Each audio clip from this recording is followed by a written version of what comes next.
Okay, hi and welcome to my Blender tutorial. This is going to be a tutorial video or video series to teach you how to use Blender by making a little doll. What I'll show you will probably take longer than just making a doll because I'm also going to explain how Blender works as I go. So, first step is open Blender. When you first open it, you'll be greeted with recent files that you can open, or just new file. General is just the default, whatever you've got set. You can also just click out of that little window there and it'll automatically do general. So, what I've got here will look a little different than what you've got there on yours. This is because I've saved my startup file to this, which is a little different. You'll have a cube here. I don't. And I also have, here in this little render properties menu, I have color management view transform set to standard instead of Filmic. Filmic makes it look like film camera, I think. Standard makes the colors more vibrant and like realistic. It'll be more accurate to your references if you set it to standard. And in I believe it's workspace. No. Somewhere in here.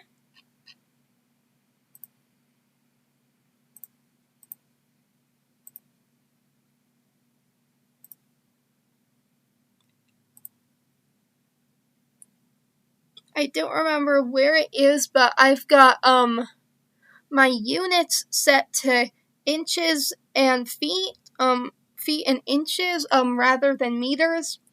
It'll default to meters, and the units don't really mean anything, but what that means is like when you're like resizing something or making something a size or whatever, and you type in a number, it'll put that in units, that in by default in the units that you've selected. I think that might be in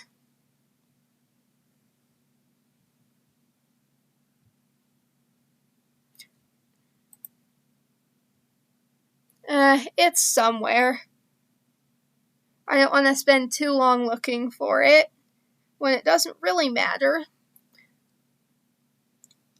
I think that you like type in the apostrophe or quotes for marking inches and feet, even if it's defaulting to meters, it'll use feet and inches in that case. But it's not really important. So, first thing you're going to want to do is delete the default cube. You don't really need it. So now you've just got a blank workspace with this grid here. First thing you're going to do is add an object. Also, I was zooming there. You can zoom by using the scroll wheel or this little thing here. You click it and then click and hold and move your mouse up and down. Same with panning. You can pan by clicking and dragging that little hand icon, or you can do shift and middle mouse button. And middle mouse button without shift rotates the field of view, which as you can see is no longer centered. Whoops. And right click opens the right click menu, and control and middle mouse button also zooms. And you can also rotate it by clicking and dragging this. I prefer to use Blender with a mouse. It makes it a lot easier. It is technically usable with a touchpad, but mouse pad, I mean, whatever it's called. But I find it more difficult. Okay, so first thing you're going to do is add a mesh. I usually prefer to start with a cylinder just to like reference the height. So you click add cylinder, and then as you can see, there's a cylinder here. It's not fully spawned in yet, though. You have this menu.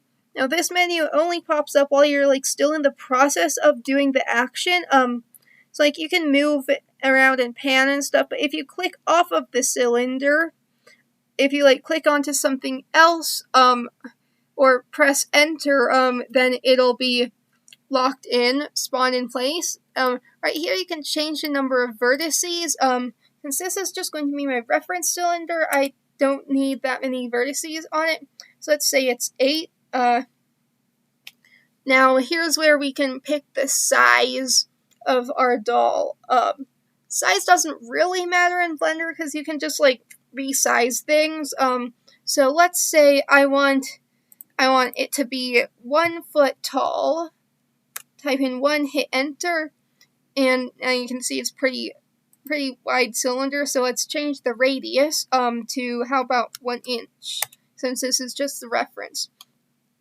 Now radius means it's not the entire width of the cylinder, it's half the cylinder, the distance from the center of the circle to one of the edges. So I put in 1 inch, but this cylinder is in fact 2 inches wide. And now you can use these to set the location and rotation. And I want this cylinder to be, you can see right now the center of it is at the world origin. Let's say I want the bottom of it to be at the world origin. It is 1 foot tall, so we're going to put 0.5 into the Z, because this is the center of the object. So now the center of the 1 foot tall object is half a foot above the origin, which means the bottom of the object is at the world origin. I'm probably getting a bit needlessly into the details here. This will happen. And actually, I think I want the radius to be 2 inches instead. Dang it, I feel a sneeze coming on. So, this is our reference cylinder, and you can see in this window up here, you now have the cylinder, and you can click it to select, and I'm going to double click it to rename it to reference. And now, because when I was demonstrating zooming and panning, my camera got a little off center, so I'm going to select the cylinder and then go to View, Frame Selected. There we go. And as you can see, there are these little arrows popped up. That's because I have Move selected. This is Rotate. Let's see, rotate stuff. That's Control Z to undo there. In Blender, Control Y doesn't redo. It's Control Shift Z. Bit annoying to get used to, but kind of easier than having to go all the way across the keyboard. If you're like me and use a keyboard layout where Y is literally at the opposite corner of the keyboard from Z. But when I'm in object mode, which is what the layout tab defaults to, I usually just have it set to move. You can move things with these arrows, or you can use keyboard shortcuts. Keyboard shortcut to move something is G. Think of it like G for grab. I've hit G, and now you can see I've grabbed it, and now I'm moving it.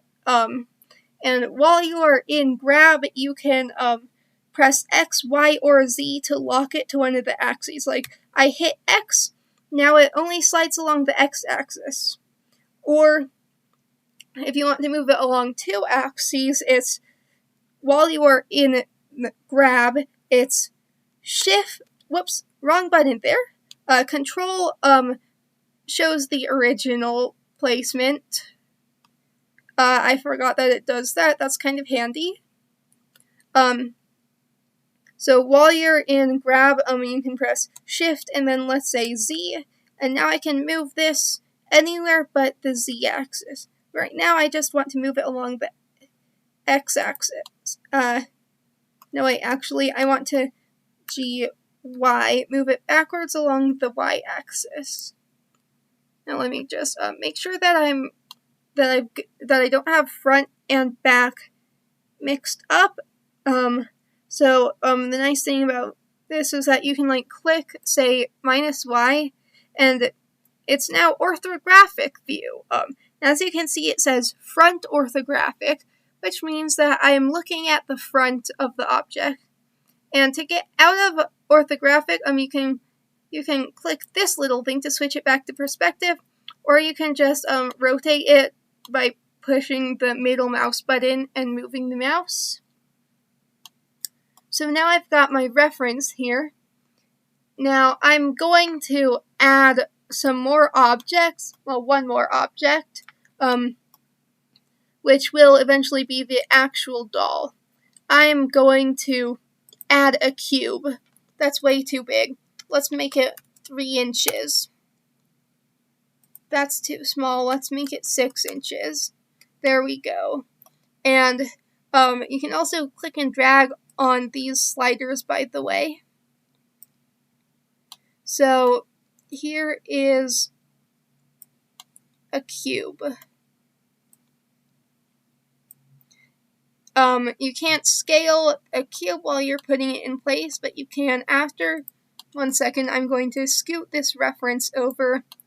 And actually, here's a good opportunity to learn about scale. So you've got G for grab. You also have R for rotate. It works pretty much like grab. If you don't select an axis, it'll just move it relative to the view. So like whichever way you're looking at it, but you can like hit the button for a particular axis, X, Y, Z, and have the rotation locked to the axis. And you can also do shift, which rotates in the plane. That was shift Z, shift X. Rotating in a plane is kind of confusing to me, so let's not do this. You can hit escape to cancel out of something. But in addition to G for grab and R for rotate, there's also S for scale. That's this button here, by the way. So hit S, and by default it's all axes, but you can press X, Y, or Z to be a specific axis, like that's Z. But what I want right now is Shift Z. I want to scale it on all axes except for Z. And I'm going to make my reference cylinder very thin. And G, Y again, to move it to like right behind where my doll's going to be. That way, it won't get in the way. Now, let's select the cube again, and this is going to be the torso of the doll, but it doesn't really look like a torso right now. But thing to keep in mind is that everything can be broken down into basic shapes, but squished in some ways. Like basic shapes, but squished and made more detailed. Like a doll, you'll see eventually, has a cube for a torso, cylinders for limbs and neck, and a sphere for the head. Hands and feet are kind of complicated. I probably won't get into too much detail on them in this tutorial, but you can kind of think of a hand as a rectangle with a wedge attached. The wedge is the base of the thumb with 4 cylinders coming out of the end and a cylinder coming out of the wedge. And feet are sort of like a ramp shape, but I don't want to get into too much detail on those just yet. So the important thing is everything is basic shapes. So this cube is our torso.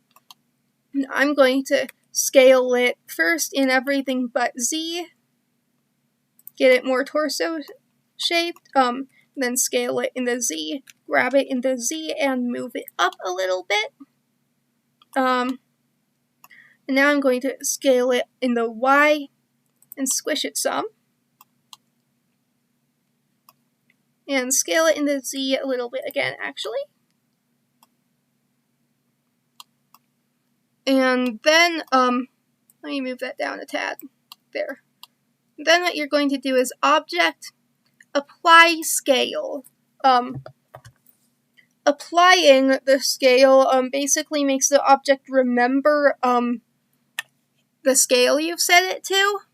As you can see in here, right now, the scale is all set to 1. If I Control Z, applying the scale, you can see that, let me redo a couple things. There. Now it's as it was right before I applied the scale. You can see that the scale values are all set to different things. This means that while this currently looks like a rectangular prism with sides of different lengths, it's actually a cube that's been resized, but it basically remembers it's a cube. This isn't really that important, but it does affect certain operations, which will behave as if it's a stretched and squished cube rather than behaving as if it's a rectangular prism. So you want to go to Object, Apply Scale. Now the scale is all set to 1, and it basically knows that it's a rectangular prism now.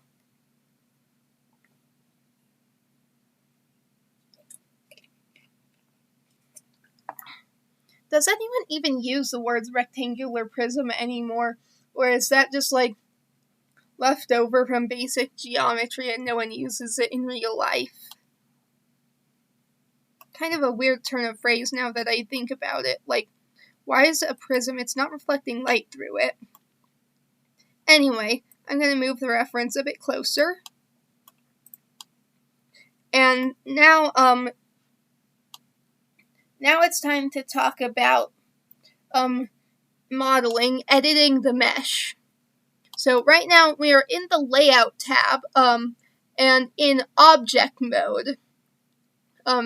Each of these tabs, at least the first 5 or so, default to a different mode. Layout is Object mode. I'm going to show you all of these real quick. Don't worry about it just yet. Modeling is Edit mode. Sculpting is Sculpt mode. UV editing is, well, it's also Edit mode, but you've got the UV editing window. Texture Paint is Texture Paint mode.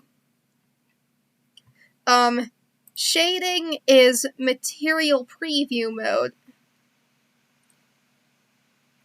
Well, that's not a mode. Shading is Object mode, but with Material Preview shading. I'll get into that in a second. In a little while, more like. But so, once you've got a mesh, once you've got an object, you are going to go into modeling. And let's do View, Frame Selected again. Zoom out a little bit. And, now, as you can see, the corners are highlighted, and the entire thing is highlighted in orange. This is because right now all the vertices are selected. We don't really want this just yet, or maybe we do, but so you can click away from that. And so here we have our box, which will eventually become the torso. Now, let's actually take a little quick detour of sorts to talk about subdividing. So, first I'm going to, there's 2 different kinds of subdividing, in Edit mode and using a subdivision surface. Subdividing in Edit mode, let's hit A to select all, and that selects everything in the object that you're in, and then right-click Subdivide.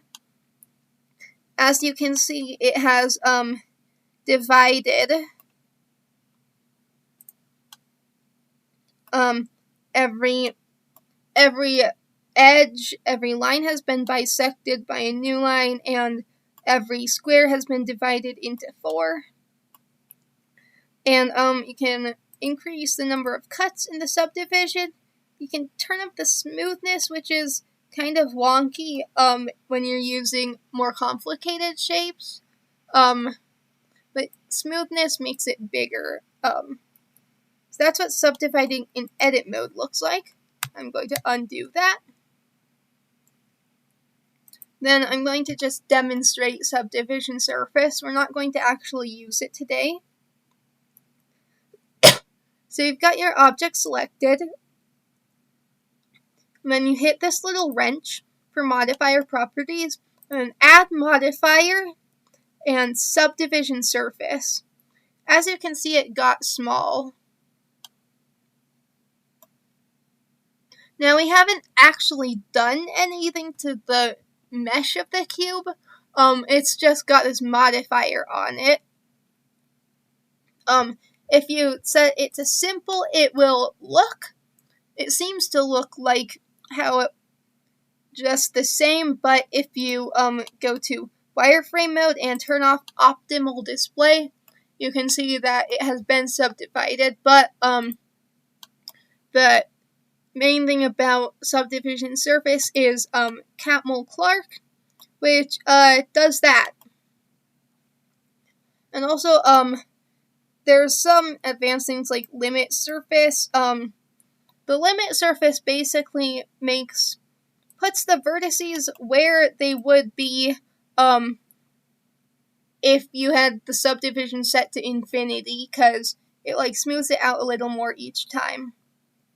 And levels render, if it's different than viewport, it means that it will subdivide it further only when you are rendering your final result. And viewport is what it displays in the viewport.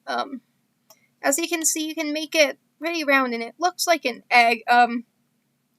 Some people prefer to use a subdivided cube instead of a sphere when they're using a sphere. But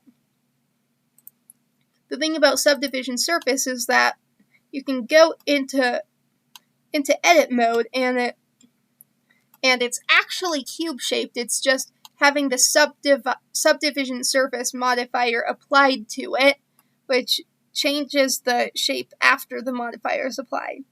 And you can also you can do things to the underlying mesh, and sometimes it will have weird effects on the subdivision surface, which is it's pretty neat if you want smooth things, but right now that's not important, so I'm just going to Control Z. And then this little X here removes the modifier. Oh, also this one, it displays the modifier in edit mode. We're back in object mode because we hit Control Z. Let's go back to edit mode. So if it's not checked, then you don't see it in the edit mode. This one adjusts the edit cage to the mesh. So it looks like the subdivision has been applied, but it actually hasn't. It's still really a cube. And then back to layout and object mode. This one displays it in the viewport, and this one displays it during the renders. Now, you can apply the modifier like this, and now if you go to modeling, it really is shaped like this. Let's Control Z that. And right now what we're going to do is hit this X to remove the modifier, because we don't really want it. That was just a little tangent about subdivision surface, because it is very useful if you're working with higher poly stuff and you want smooth.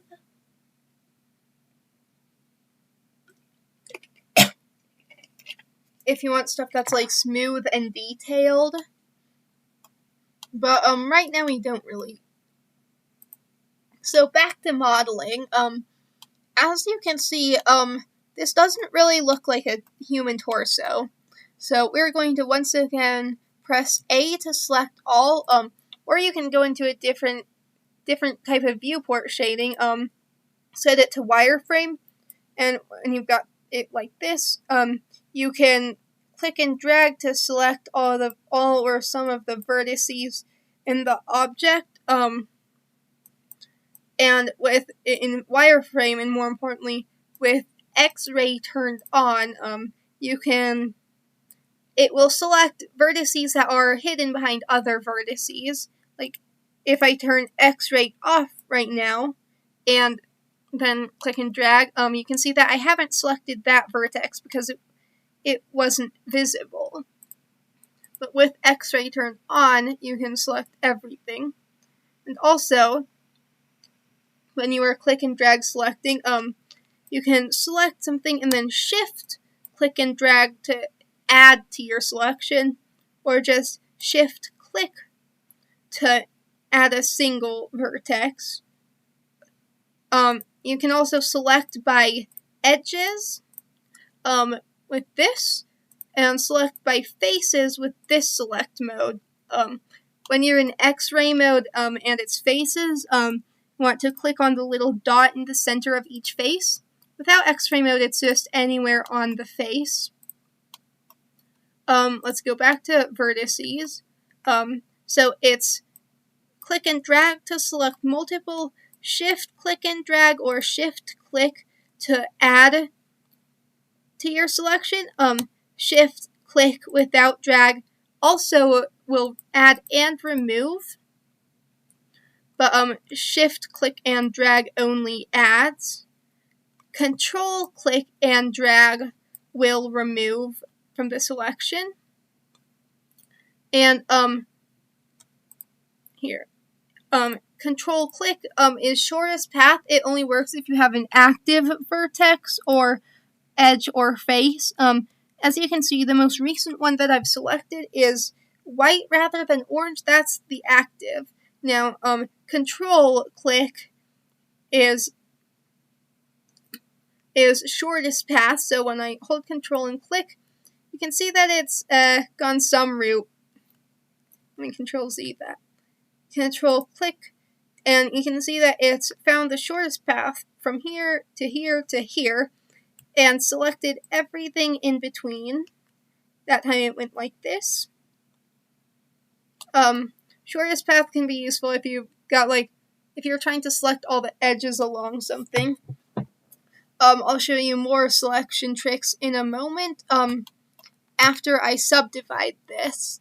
Now, I'm going to be creating a sort of kind of blocky looking low poly doll here. So, realism won't really be that important, but still, this doesn't really look like a torso. Now, you can think of the human torso as basically a stretch and switch cube like this that is rounded at the edges. So I'm going to right click, so I've got the whole cube selected, I'm going to right click, subdivide, and let's make it have 3 cuts. As you can see, it's now a 4x4 grid. And then now what we're going to do is select by edges. Now here's the other selection trick. Alt click selects an edge loop. You can also do it with vertices, and with faces. And it selects the edge loop, or the face loop. You have to put your pointer by the direction that you want the loop to follow.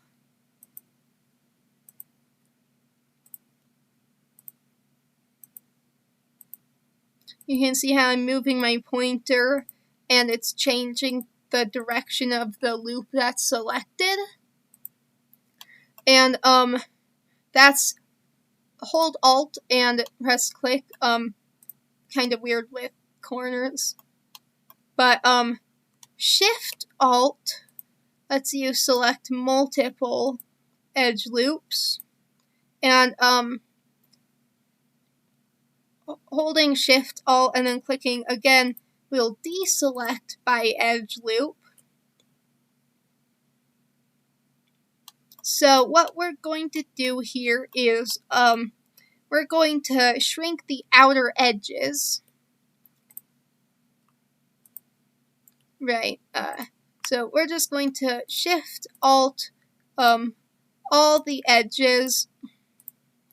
I could turn on X-ray here, or I can just rotate and get these, and then turn on X-ray again to check that I've got them all. Another reason why having this reference here is useful is that it keeps you remembering which way's the front and the back. So now that we've got all the edges in, I'm going to hit S and then just scale them all down. As you can see, it's now more rounded at the edges, but it is still kind of wonky looking. So what we're going to do now is select the corners.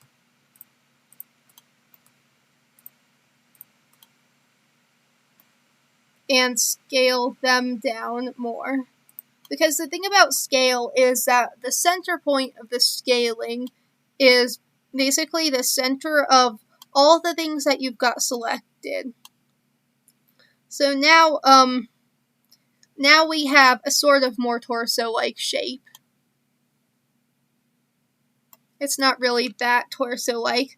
Let's select just the vertical edges and then scale them, but not in the Z-axis. Shift Z,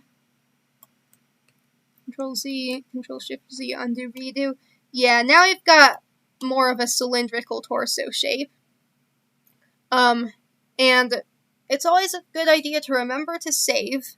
So Control S, and then as you can see, I've got a lot of stuff just sitting around in my Blender.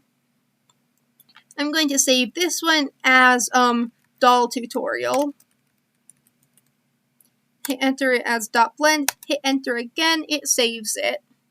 Remember, save early, save often. If you don't save, you risk losing your work.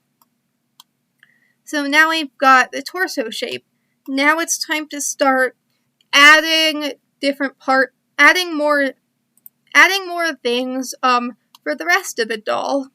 So we're still in modeling and edit mode. We're going to add, I prefer UV sphere to icosphere. Icosphere is like an icosahedron. They're kind of difficult to work with because it's not as, it's kind of wonky. Like, not all the vertices are at the same level that are in a ring. I prefer UV sphere, and oh god, that's way too big. Let's set the radius to 2 inches. That's still kind of big. How about 1 inch? And as you can see, it loads in at the cursor. That's what that little target shaped thing is. Hold on, let me move the Z so you can see that a bit better. That's the cursor. That's where things you add will spawn in at. You can move this, but it's kind of confusing. I might get into that later. Here we've got our sphere. Let me set the radius to 1.5 inches. There, that's right. And the Z, 0.8? No. 0.85? No. 0.875? 0.88? 0.89? Okay, there we go. That's a good spot for the head for now. As you can see, it's kind of a lot more detailed than our body, so let's change since we haven't clicked off of the sphere yet, we still got the add menu open and we can adjust things. So I'm going to turn down these numbers. The segments, let's make it half of what it currently is.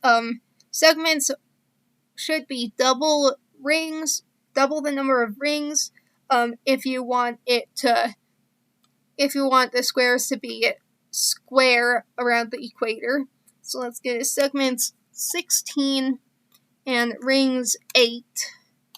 And now that's a bit more properly low poly.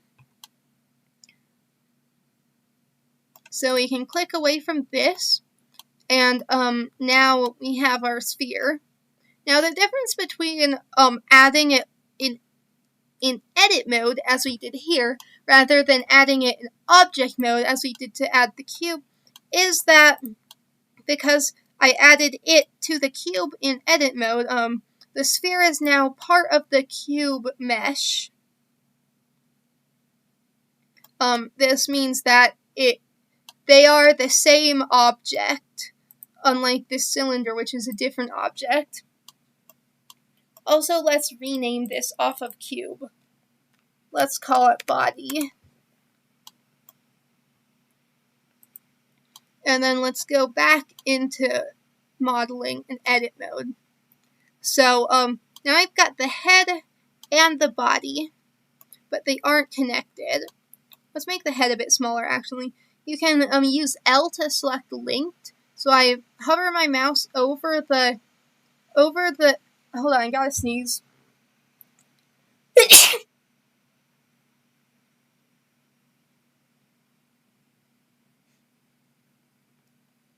Okay, I do hope muting my mic there with the keyboard button actually worked. So, to select linked, you're going to hover your mouse over the thing and then press L. And that also brings up a menu which you can use to select how it delimits. Oops. These don't really matter when you're just when it's just a single piece with nothing going on, but these options can be useful later. So we've got select linked, and then I'm going to just scale this down a little bit. That was too much.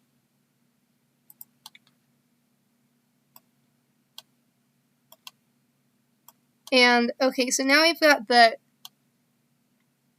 head and the torso, but it needs a neck. So we're going to add a cylinder, and it defaults to the last cylinder that I added, which, as you can see, was pretty big. So we're going to make the depth, how about 1 inch?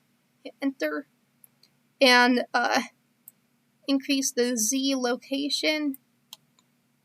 1 inch looks like it's about the right length, and change the radius to 1/2 inch, 0.5. And there we have our neck. But as you can see, if we go inside the head or inside the body, see that the cylinder is just sticking through. It's not connected to the other parts. You could technically leave it like this if you wanted, but I don't think it's good practice to do that. So, you've got your cylinder. Also, this isn't something I usually do, but you can set cap fill.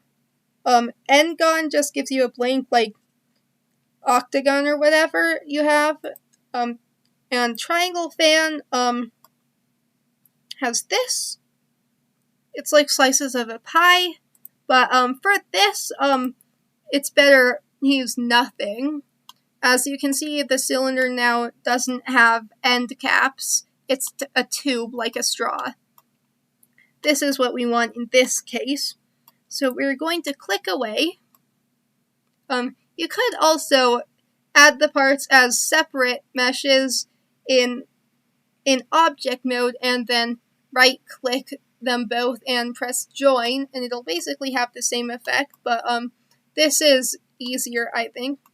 And now that you have the neck in the body, hang on, let me hit A and frame selected again. That way the center of that my view is rotating around is closer to the neck, since I've added stuff at the top and changed the center of gravity or mass or whatever.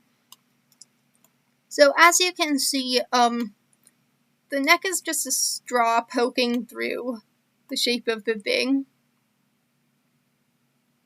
And we're going to select these faces here at the bottom of the head and right-click Delete Faces. Now it's just a hole. And now we have the neck. It's not connected yet. So first what we're going to do is turn on X-ray, set it to orthographic real quick. And I'm going to Alt-click to select the top edge loop of the cylinder. And then, now that that's selected, I'm going to G and grab it, Z, there we go, moving it just along the Z. And I am going to move it till it's the same height as the new bottom of the sphere there. Turn off X-ray. And now we could begin connecting it. But as you can see, we've got a little problem in that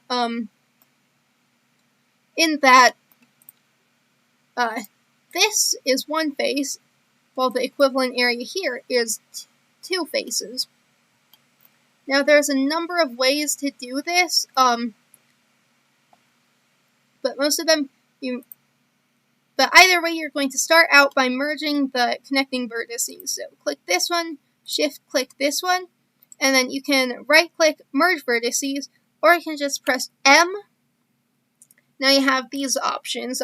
At center, we'll merge them into the resulting location will be at the center of the two, or however many things you have selected. At cursor, we'll put them at the cursor, which is right now pretty far away. Collapse, I'm not really sure what collapse does, but the most important ones right now are at first and at last. At first, we'll merge them to the first one selected. In this case, it was the one in the head. Control C, M.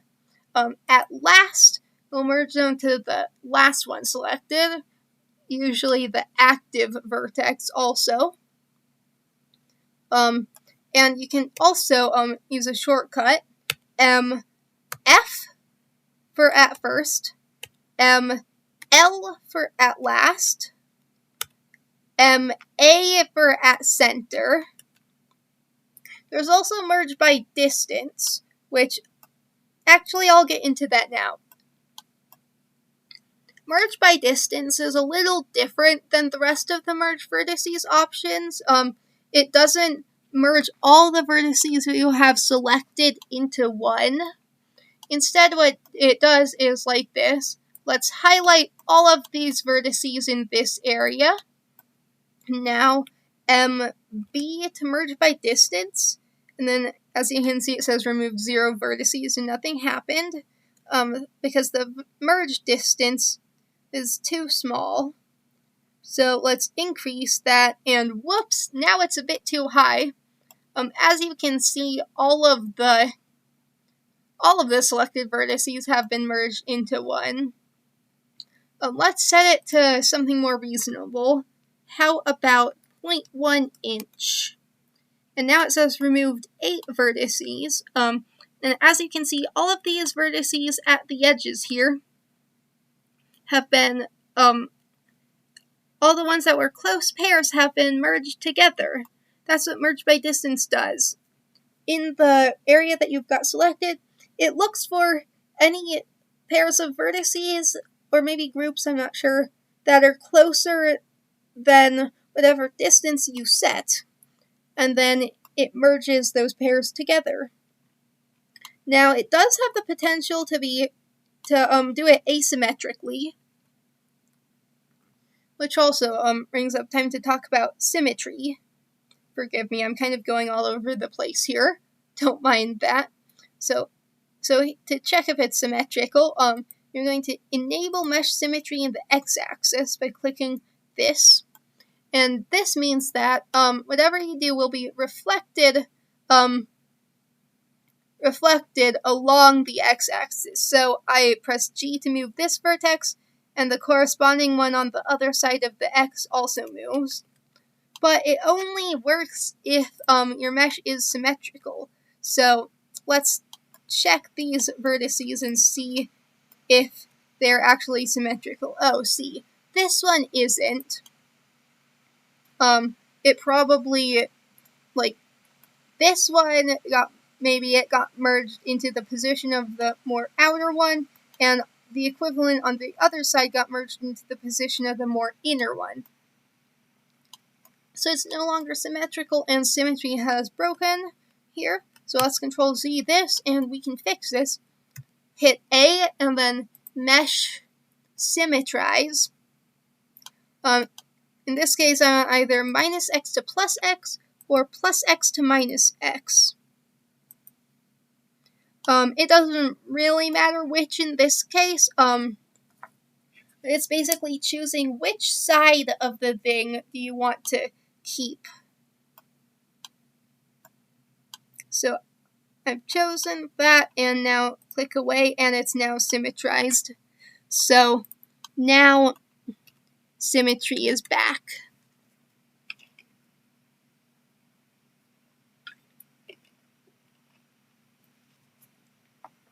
Just a little warning, if you do this when you already have UV maps that aren't also symmetrical, it will fuck up your UV maps, and your mesh will, the UVs will also be symmetrized. That's not important right now, though. Right now, what we're going to look at is this, because, see, we've got these little gaps here. So there's a couple different ways of dealing with this. One is to select the edges of the gap, or you can select the edges or the vertices, or you can even Alt-click and it'll select the ring, although in this case it seems to have done that. That's kind of a bit odd, but whatever. But one of the ways of doing it is selecting the edges of the gap and then pressing F to add a face. Control Z all that out. F can also add an edge, just to demonstrate. Let's select these and then press F. As you can see, that just added an edge just floating there. Now, as a little tangent, F is different than J. J means join, and in edit mode, it will add edges between vertices that go through existing stuff. That's not important right now, though. So you can use F to add faces here, but let's say we don't want to do that because we are going for a more low poly type of vibe. So instead, maybe what we want to do is make the top of the next cylinder have as many vertices as the bottom. As the bottom of the head. So in this case, what you're going to do is select the loop with Alt-click and then subdivide the edges. Might not look like much, but if you go into vertex select mode, you can see that now each edge has a vertex in the middle of it, and you can merge at last here. Now this might look like a cube. This might look like a square, but it's actually a weird pentagon. And those are kind of funny shapes, because the thing about 3D is that technically everything is triangles. This is not a smooth shape right here. As you can see, it's currently kind of shaped like an upside down L, which you don't really want. So you can use J that I mentioned earlier. Because right now the triangles of this are, this upper area is one triangle, and then the rest is two triangles, but they're flat together, so it's a polygon, it's a square. But if you don't want like that, you can select the bottom vertex, select the top vertex, and then press J. Now, let's get this view so we can see what happens when you press J. Keep an eye on this. J. And as you can see, it's now been brought out because this edge has been added and the face follows this edge. So now we have this triangle, and then this shape right here is also two triangles, so you can select again and press J to once again basically forcing it to use the triangles like this instead of, for example, like this. This is one way of doing this. However, in my opinion, at least for this doll, this makes the neck too detailed. This is just personal preference. You don't have to do this. So let's undo all of that. And instead, what we're going to do is dissolve these edges. Now, I'm going to try something a little complicated. You could just go around and select the edges that you want to dissolve, but I'm going to show you some cool tricks. So first we go to select mode select by faces, and then Alt-click, select the face loop, and then we go to edges, and then Alt-Shift to deselect the rings. Now you've got all of these selected, and now Shift-Click. Whoops. Shift-Click. And to have that one active, and then you're going to select and checker deselect. This is a pretty neat menu. It basically lets you like offset deselecting.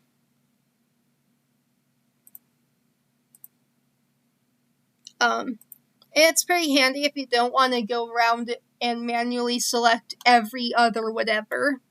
But now, we've got these edges selected. So what we're going to do is right-click, dissolve edges. As you can see, they are now not there. And I think this like connects it. I'm not sure. I'll check in a moment. There is also delete edges, but that also like that basically removes the edges and makes whatever faces they were in gone. So dissolve edges is like, it basically cancels the crease. Now let me just check that that actually did fully what I wanted here.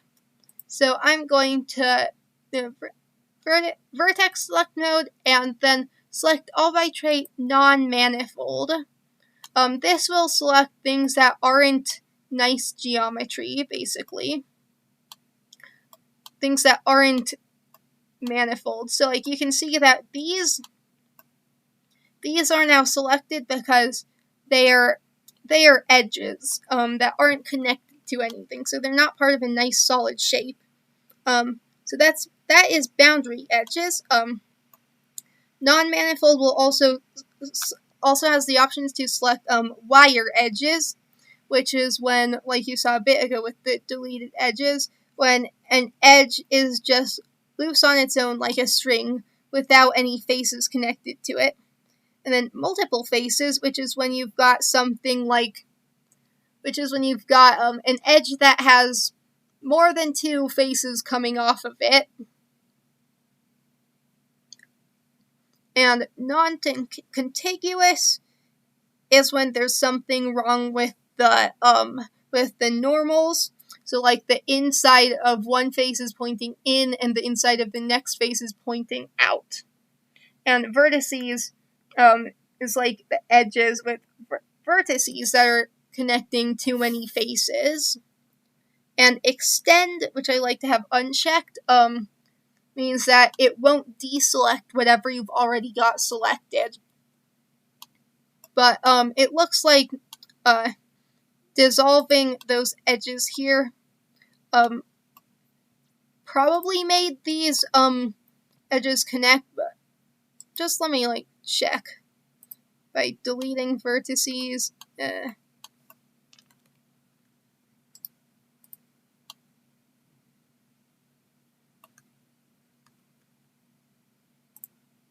Right, check by dissolving the edge, and okay, it dissolved. So there is indeed only one edge there. So that worked. And now once again we've got sort of funky shapes here. As you can see, it's like the L shape. So what I'm going to do is join those. And with join, you can actually connect a whole bunch of vertices in a string to connect them.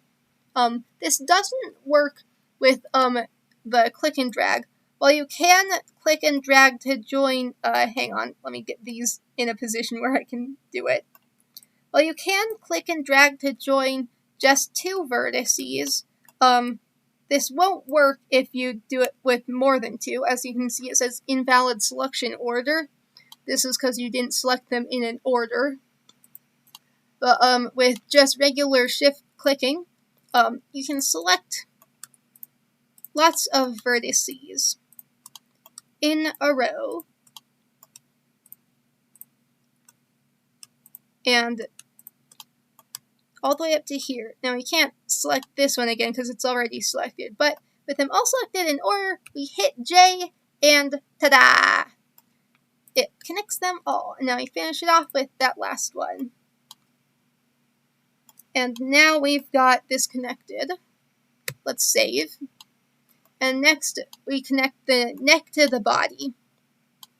This has the potential to get a little bit awkward because it's not nicely lined up like the head was.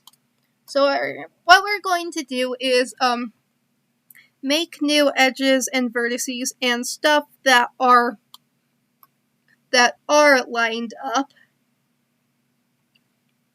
So what we're going to do is select by edges, click and drag. Whoops, didn't mean to select the neck ones too. Whoops. Right, click and drag, and then shift, click and drag here. Now I have these. We have these edges selected. Right click, subdivide. When you subdivide things that are connected, it will make the edges connecting them as well. And let's undo Control Z and redo Control Shift Z to see what it's doing. Because I only have these horizontal edges selected, so it's not subdividing the vertical edges, only the horizontal edges. It's put a line between each of them. And so now we have this. And then what we are going to do is, first let's enable symmetry along the y-axis. And then this is one of my favorite tools, Shift V vertex slide. This lets you slide a vertex along its connected edges. Which edges it'll let you slide it on depends on what you've got the view set to. So like Shift V again, and oh hi Grandma.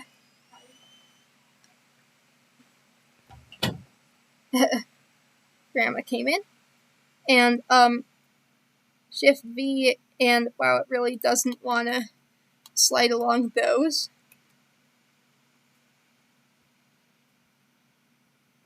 Not that that matters right now, though.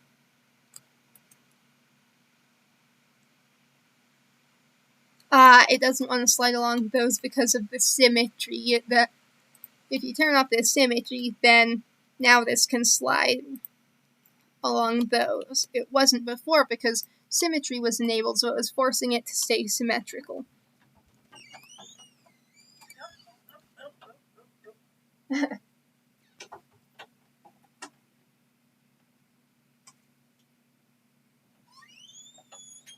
Careful, careful.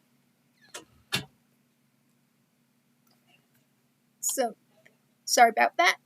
Grandma came in. But the important thing that we're doing here is Shift V, and you're sliding this vertex out until it basically intersects with where, whoops, did not mean to do that, hang on. Select all view, frame selected. I accidentally hit Control C, which resets the view, so it like zoomed me out and stuff. Okay, anyways. So Shift V slides the vertex. So here you want it to slide until it's about at where the neck intersects with the body. Now what vertex slide does is it slides a vertex along the edges that it's connected to. And sometimes this is the same as grab, like Shift V, like this is the same as grab along the Y, but it slides it along the vertex, along the edge, I mean. And that can be different than just grabbing it and pulling it. It kind of keeps more of the geometry of the shape intact, so Shift V and slide that out to where it intersects. And then what we're going to do with these subdivisions is we are going to grab them, and you could grab or slide here, it doesn't matter, like this.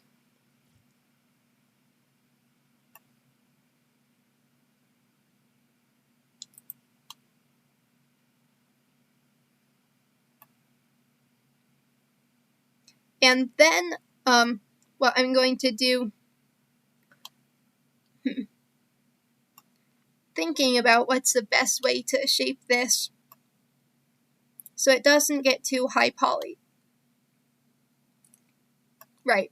So now what we're going to do is select each of these edges and then right-click Subdivide. And now we can once again Shift V and slide the vertices along the edges. And then, so that we can do more sliding action, we're going to, whoops, wrong click. We're going to select these and join them along to the center. And now we can slide them further. So slide this along until that edge intersects with that, and then slide it along that edge. And now we have our vertices in place.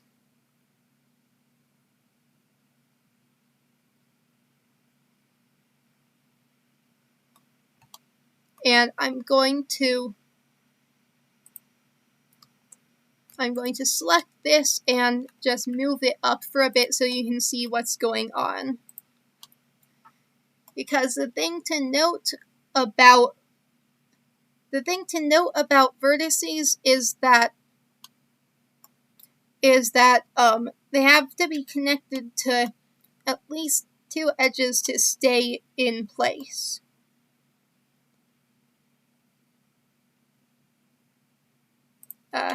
I'm not actually sure how that one's staying in place, because it seems that I kind of goofed up a little. I should have joined this one, not that. So I'm going to just undo real quick. And okay, so I've got this one. Shift. Actually, I'm going to undo everything before the sliding these vertices. And I'm also going to,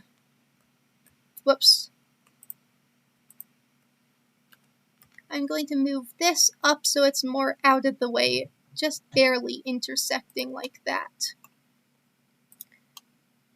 Now we can see a bit better.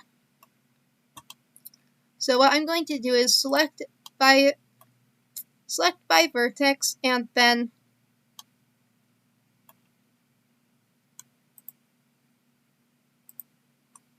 join and join. And now I'm going to slide this along, slide it until that edge intersects with where the neck intersects, and then slide it along this edge. So now it is in place. And let me move the neck out of the way again to show you.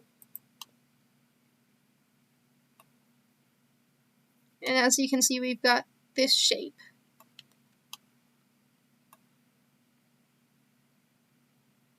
Now we are going to merge the... Actually, let me move this up again, just a little.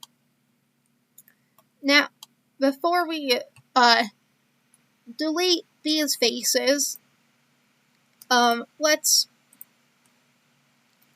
join here and join here. That way, when we delete the faces that are in the way, it'll only delete the ones that are where we don't need it. Let's move the neck back down to intersect so that we can see it. And now we are going to select by faces and select all of these faces, right click, delete faces. And now, once again, we're merging the vertices. This one I'm not going to do it by distance. I'm just going to ML, whoopsies. Forgot to click out of it. Or maybe I hit Control instead of Shift. Doesn't matter. Oh yeah, thing about Blender is that Control Z undoing also affects your selection. So like, if you select the wrong thing, you can Control Z to deselect it. Blender does have a finite amount of undos, but it's a pretty long number. It's not like how MS Paint used to only let you have 3 undos. It's probably like 40 or something like that.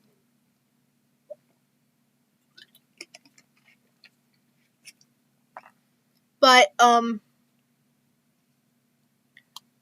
you're going to just ML,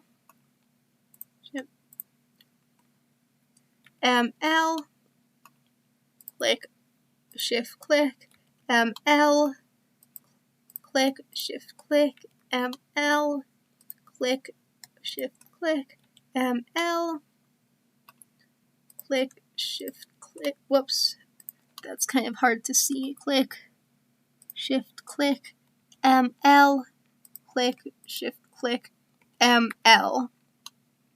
And now we've got all this merged. Let's save. So now the neck is connected to the body. And we could add the limbs next, but right now what I'm going to do is make the head a little bit more head-shaped, because as I discovered recently, human heads aren't spheres. They're kind of wonky. So what I'm going to try to do is select these vertices and grab them and move them up. Oops. I'm going to turn off symmetry in the y-axis. Grab them and move them up. That kind of looks a little wonky. Let me grab these and move them up, but not quite as much. That looks, well, the back isn't really what matters as much. The thing about the human head is that it's kind of shaped like you've got a sphere and then you've got like a sticky out bit that's the jaw. So what we're going to do here is select some faces.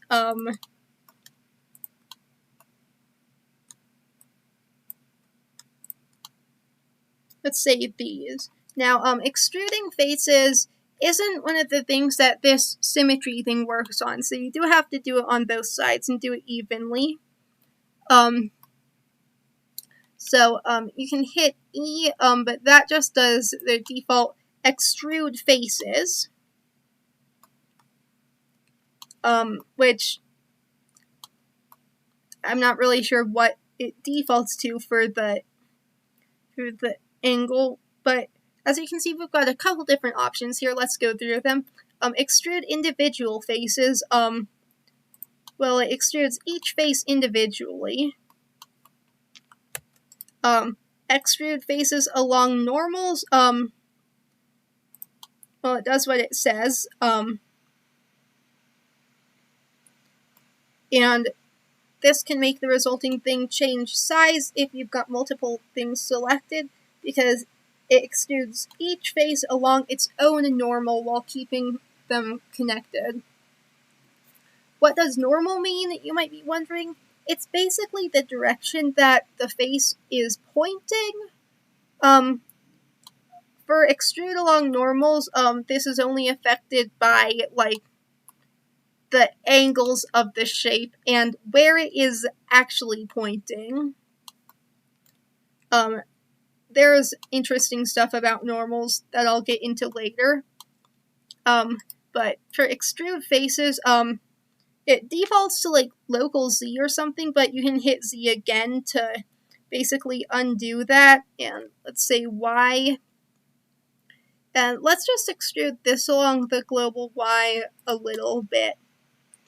One more thing to keep in mind is local versus global.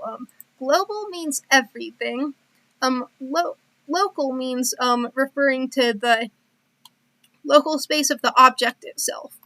Right now, this wouldn't be any different from global, but if our object was rotated, since I'm getting on this tangent, let's do this. Rotate 45 degrees. Oh yeah, also when you're like grabbing, rotating, scaling, whatever, you can just like type in the amount. I don't think it shows up anywhere, but it does do the thing. It sets it to that amount. And you can also type it in this menu here, and it'll have the same effect. But like with this rotated, now you can demonstrate G, Z.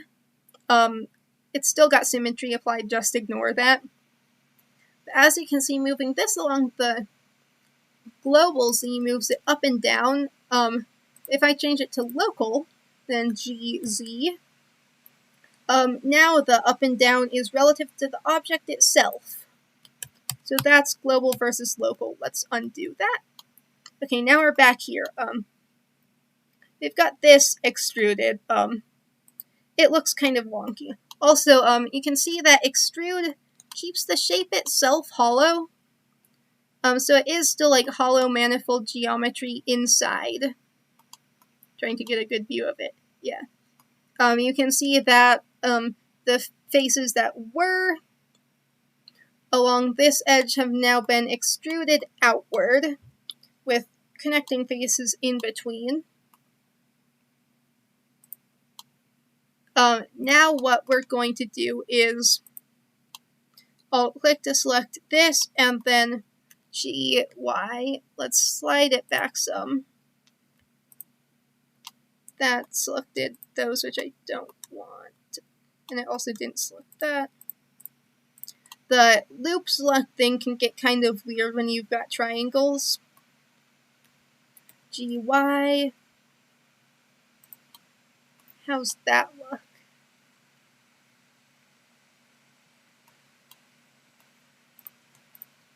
Let's actually move this outward a bit more.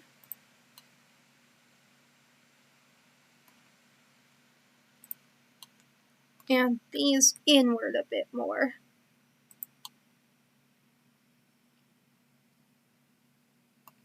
And now I've got a sort of flatter frontal part. Faces are kind of difficult, which is why I'm doing this. Let's move this in a little bit. And also move the front top out just a little bit. Whoops, what happened to the symmetry? I turned it off on accident. There we go.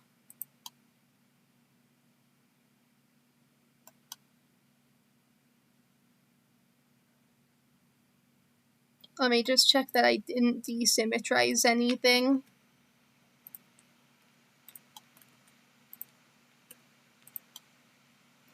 Okay, yeah, it's all good. Oh, here is a good time to talk about proportional editing. So this is proportional edit mode right up here. And there's a couple options. Those are different shapes. The important thing here is connected only. I'll explain that in a second. For now, let's turn it on. So what proportional editing does is you click your vertex or whatever, and then you grab and then you can use the scroll wheel to adjust the size of the proportional. Basically, what it does is it moves or scales or rotates or whatever you're doing. Not just what you've got selected, but also the stuff around it in a range determined by the scroll wheel size thing, the proportional size.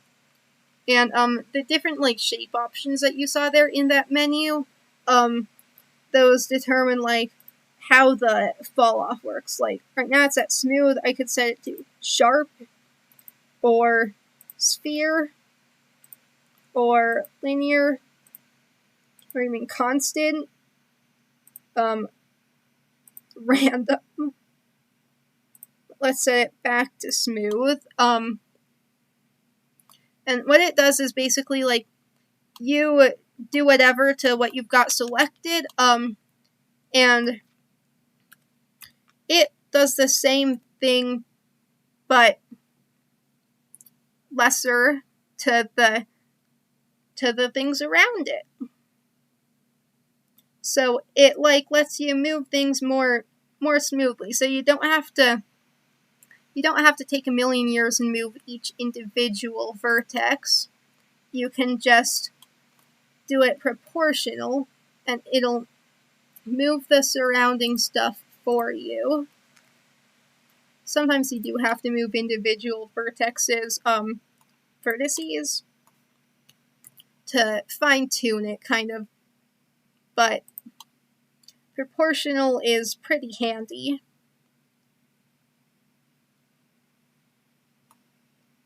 Anyway, so now I've got this, and we're going to want to connect this, and make it not quite so ledge shaped. So first of all, because do I want it to be a bit more gradual? Nah, I think I can just slide these in a little bit.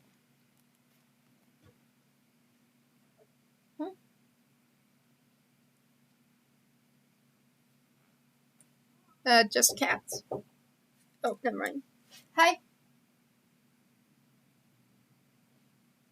Hi.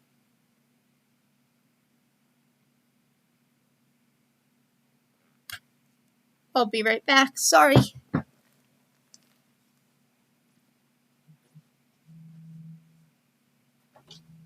knocking at my door? Oh, hi. Right now, got the cat. I don't know if she likes vacuums. So, maybe not in here today. So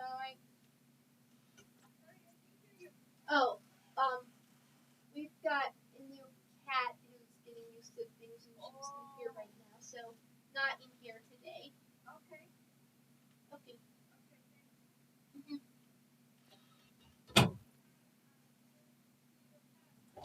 Hmm? Oh, okay.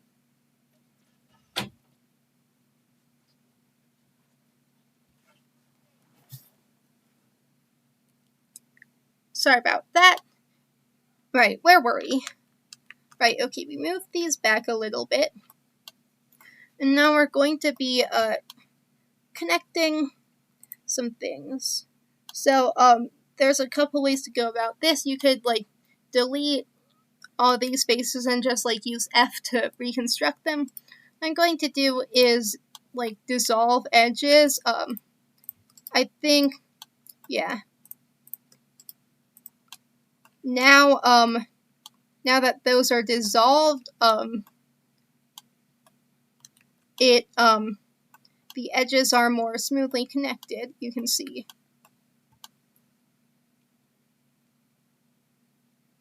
And I'm going to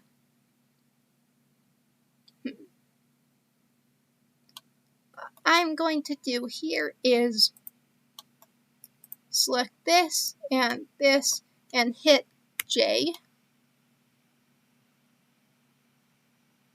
Actually, I don't like how that looks, so I'm going to use J to connect this and connect this. I don't know if my mic is picking it up. Is my mic on? Okay, yeah. I don't know if my mic is picking it up, but our new cat is squeaking at me. Hi, Rika. Oh no, don't sharpen your claws on the chair. Well, she is a sweetie. So now we've got, this connected. It does still look kind of wonky. But a little wonkiness is fine. What's important is that you've now got this, like, shape. And what I'm going to do here is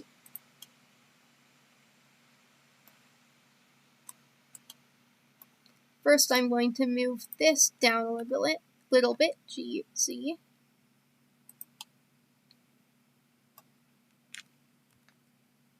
Actually, yeah, that's good. Now I've got a bit of a chin and save. This is just to kind of make the face a bit more face-shaped. And I'll move these forward a little bit too.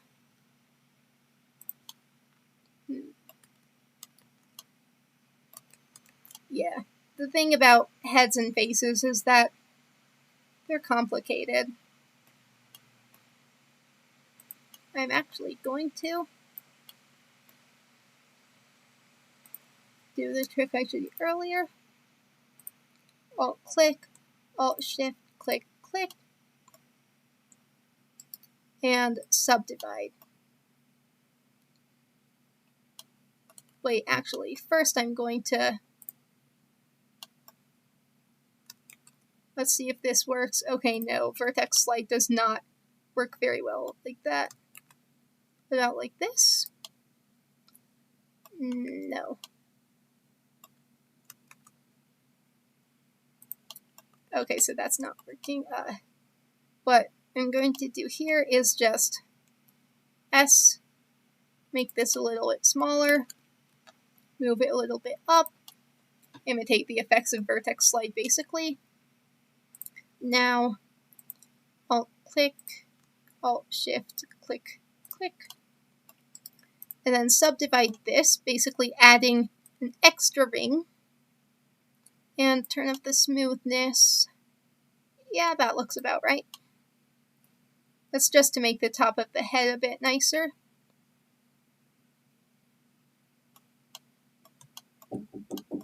Oh, careful. So, can Lucy come in and clean? I'm like recording a thing right now. Okay, so wait, how long? Later. Later? Yeah. Okay, I'll put her back down in my room. So the vacuum doesn't scare her. Okay. But like, I'm also like busy in here recording a thing. For how long? I'm not sure. How long have I been going? Going for about an hour so far. So like, maybe another hour. Okay.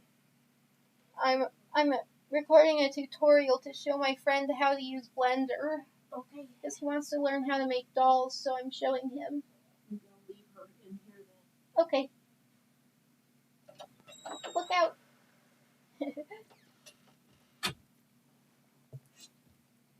Okay, sorry about that.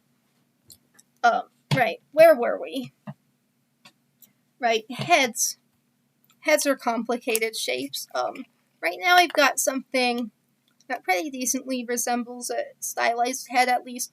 We've got room for a face, that's the important thing.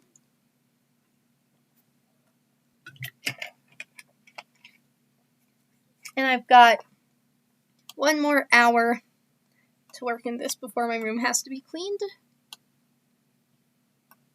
Because we gotta let the cleaning lady in and stuff, and I can't do that while I'm recording. So, we've got, let's save. We've got the head with a sort of face looking thing. Let's make the top of it a bit less pointy. G-Z. There we go.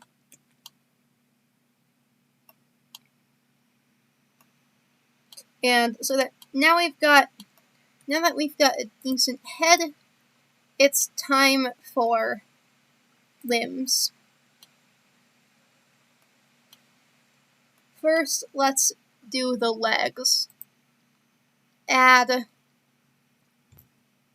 a cylinder, and as you can see, it defaults to whatever we did last. So let's set the cap fill to n-gon. We do want this one to have ends, at least on one end. And radius, as it is alright right now. And let's set the depth to 4 inches. And the Z location to 2 inches. That's a bit too short, but it doesn't matter. And then we're going to change the X location to 1/2 inch. Let's try maybe 1 inch. Yeah, that'll work for now. To put it off to the side. And now we add another cylinder. Z location 2 inches. This time the X location will be -1 inch. That'll put it off to the other side. And now, because we've got symmetry enabled, when I move one, it'll move the other. So now we can, let me view frame selected, and move down a little bit,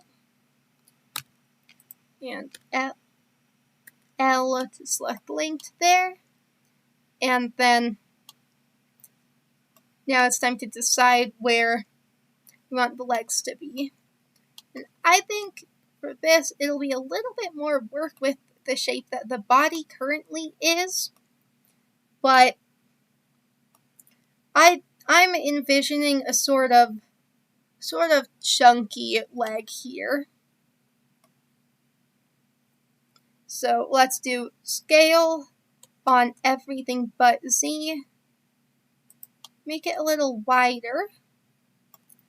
Let's go to orthographic view. and also hide the reference cylinder for now. GX.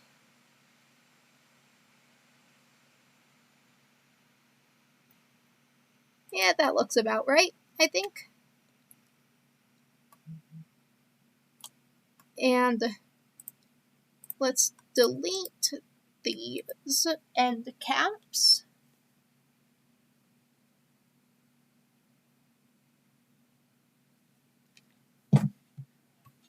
Is my mic on?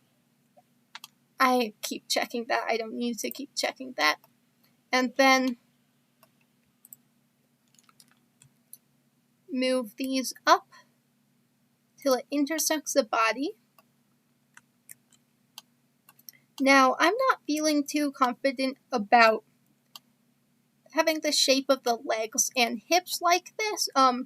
It doesn't really matter, but I'm going to show you a trick to putting reference images in Blender. So first, let's find, there we go. Let's find reference picture. Search up ball jointed doll.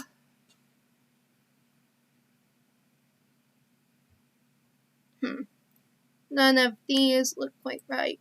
Maybe Chibi BJB.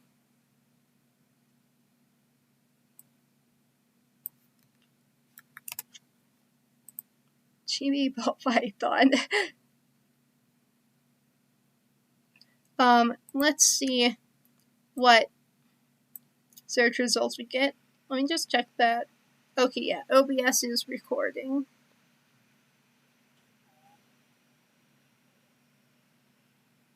And let's see if there's anything that has chunky legs like I'm imagining. Well, plus size doll, that's kinda neat. I'm not getting anything here that's what I'm envisioning. Let's just search chibi anime style.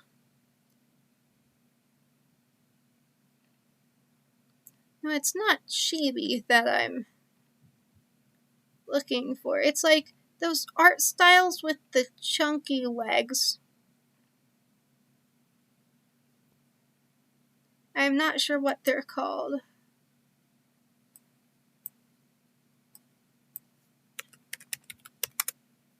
Chibi is also called super deformed.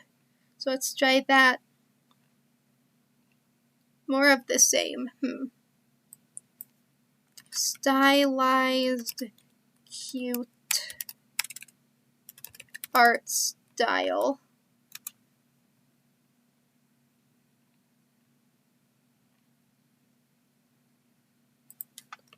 Proportions.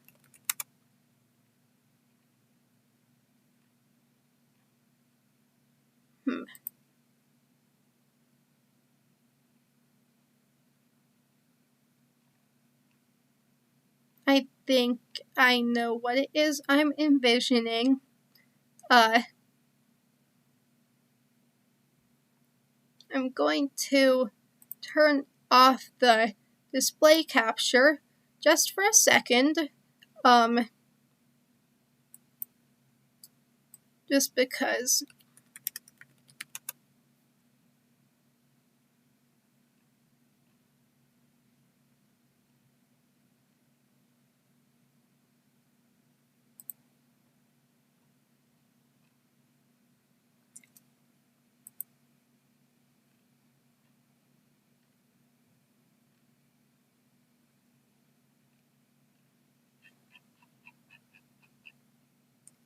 I'm going to have to look up what it's called. Hang on.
Okay, I think, yeah.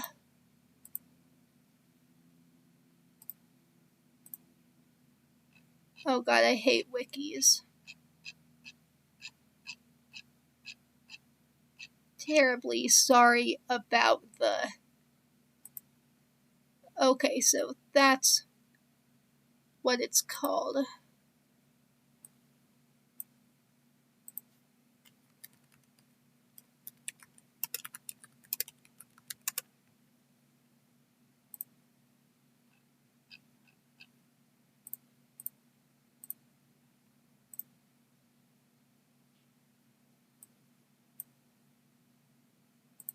Let me find one that's...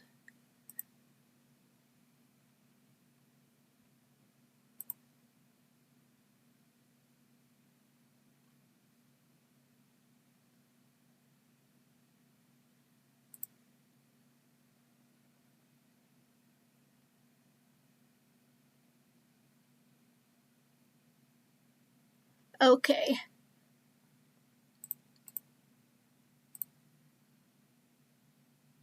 Turning display capture back on. So the reason I turned it off was because the kind of stylized legs that I was thinking of, I knew I remembered seeing them in like some types of like stylized My Little Pony drawings, and I didn't want to just Google search My Little Pony because you know how the internet is about the horses for some reason. But these particular kinds of figures are, they have the type of leg that I am picturing for this doll, more or less. So we're going to, right, this is official art, okay. So we're going to open image in new tab, and this is going to be our reference image. So you save image as, documents, Blender, and then I've got these folders here. Let's put it in refs and name this ponies.jpg. And now that we have ponies.jpg, there are a couple of different ways to put an image in Blender. I'll show you. So the first way is add image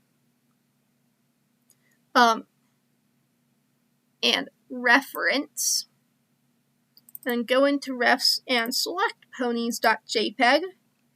Holy cow, that is big. Let's name this ref image, and select that and shrink it down.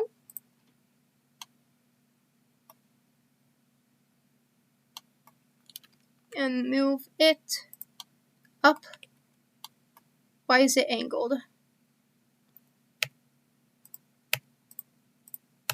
Oh yeah, you can also change the properties of a thing in this object properties menu here. Let's rotate X 90. There we go. Now it's just flat. And let's move it up. And this camera means it would display in renders. Turn that off. But I don't really want it here. Let's say that I want it to the side while I am modeling.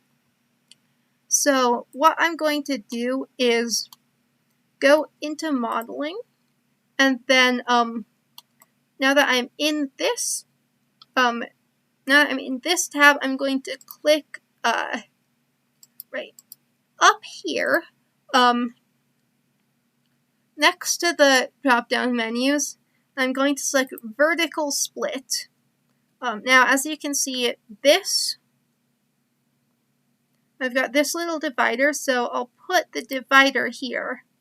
And now I have two of the same menu.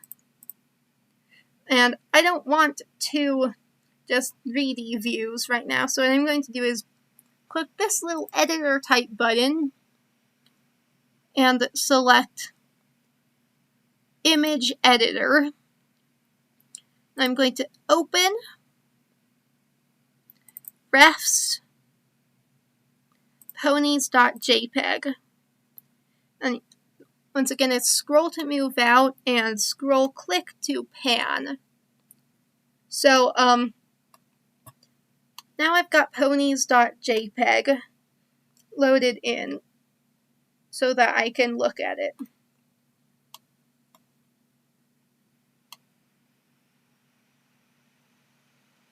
And we're going to focus on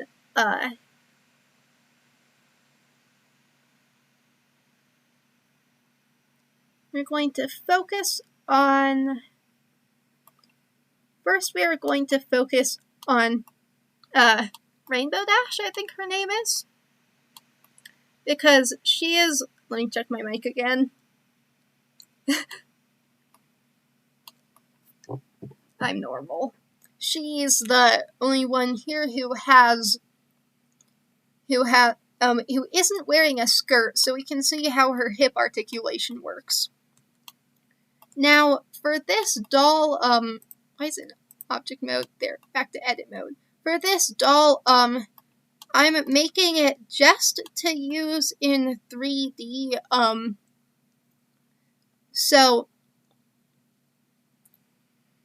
I'm not going to actually model functional joints, but what I am going to do is use this as reference for like the shape of it. Let's turn on X-ray mode. So we can see that these dolls have very narrow both waists and hips. So I'm going to select this and scale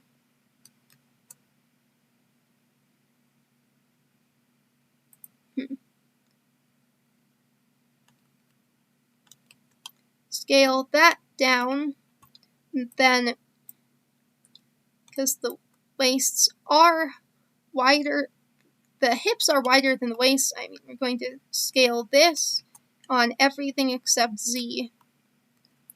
Actually, I'm going to turn proportional on. Scale Shift Z. And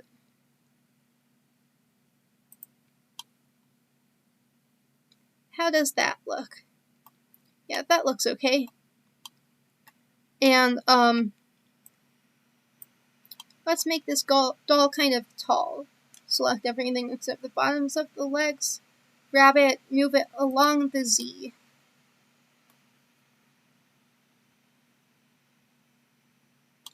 Move it up. Now we have changed the shape a little bit. And we've got these legs. So with actual dolls, the ends of the legs where the joints are tend to be sort of like rounded at the ends, because of the joints, whereas this here is more flat, and correspondingly the pelvis on the dolls is shaped more like a triangle, whereas this one is currently flat.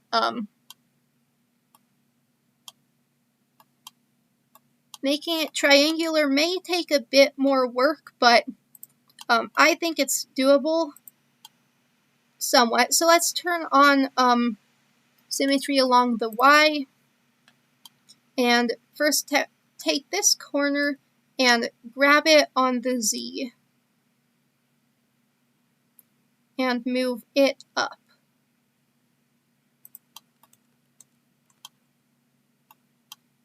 And then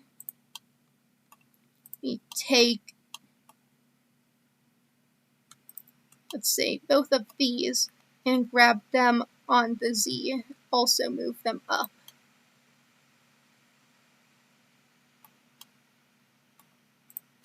maybe also this one.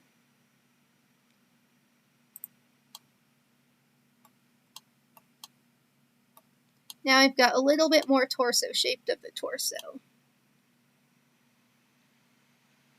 This reference doesn't really show the sides of the legs, but it's okay. We can, if we want, give the doll a bit of a butt. Turn off symmetry for that.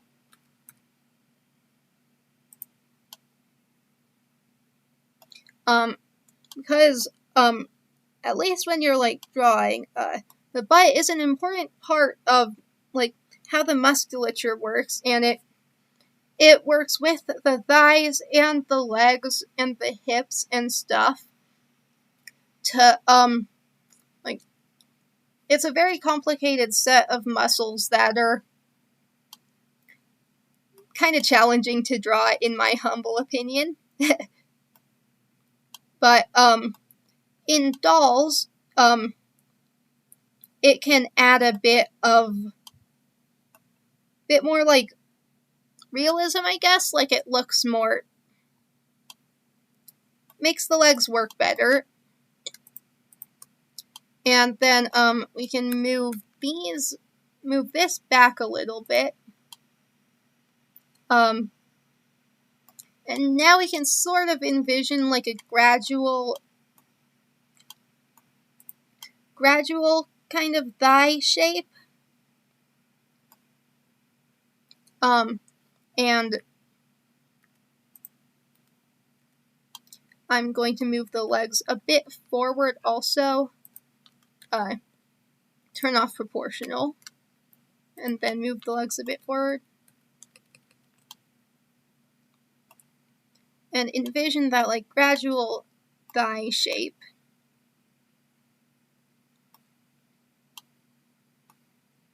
So now, currently, let's save it. Currently, our legs are just, cylinders. And we don't want them to remain just cylinders. So, let's add a loop cut. Control R. Wait, I accidentally moved it. Control R, and then first you select where you want it to go. Then the next click selects how far you want it to go. So Control R, click, click without moving to keep it symmetrical. Control R, click, click. Yeah, symmetrical. And then this is our basic knee joint, essentially.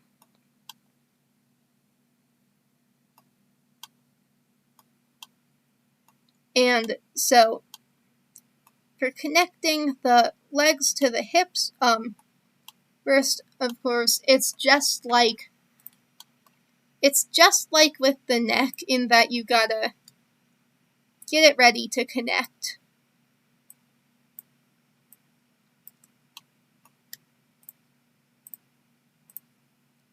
So let's subdivide all of these.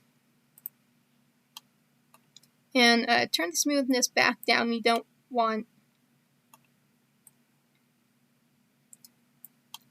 need subdividing to change the shape.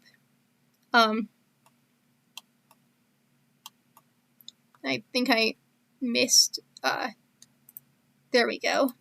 Subdivide.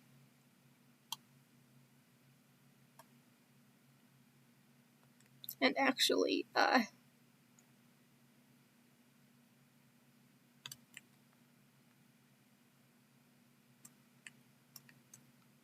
yeah, that's good. So now we subdivide and then move these. We just slide these along.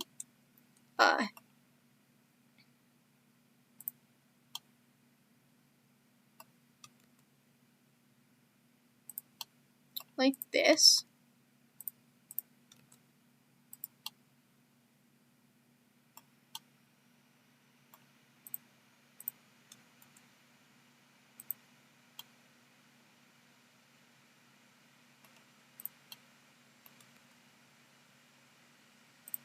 And now we can go in and delete these faces.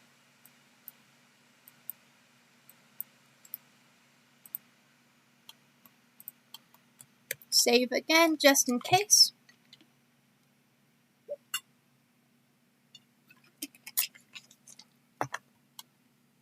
And now, now we've got the holes for it to connect. We might not end up needing them, or might end up deleting more faces. But first, I think that the knee joints are currently too low down, so let's move them up a bit. Maybe a bit more. Yeah, that's alright. And we are going to actually, let's small the knees a little bit. S, Shift, Z. And because this isn't really how human knee joints work, so let's send it to orthographic and then move that along the Y until that looks about, yeah, that's roughly straight, I think.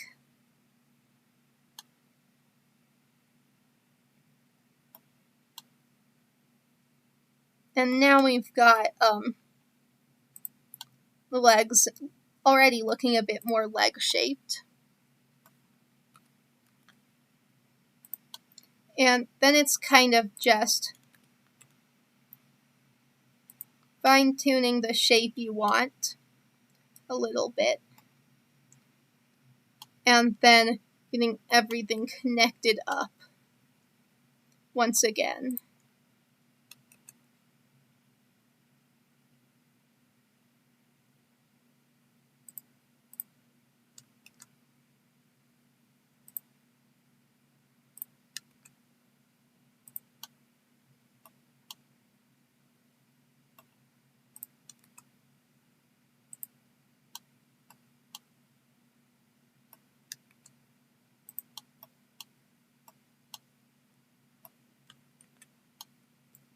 And legs are kind of tricky in my opinion, but let's give it our best shot. Control R, make some more edge loops. Does that look like it's in a good spot? Shift B, let's move it up a bit. You'll notice that this edge loop isn't perfectly straight across. That's because it basically moves along the edges. Dang it. Even if they're different lengths in each direction. Now let's try just merging these. See how that looks.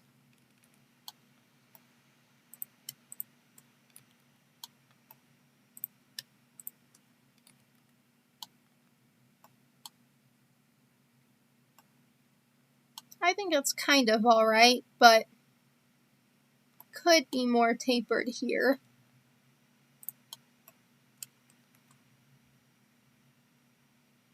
Slide that along there, slide that along there.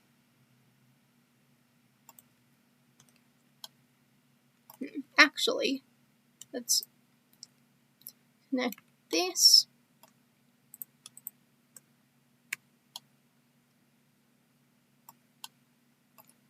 And then, actually, let's move this along the Y.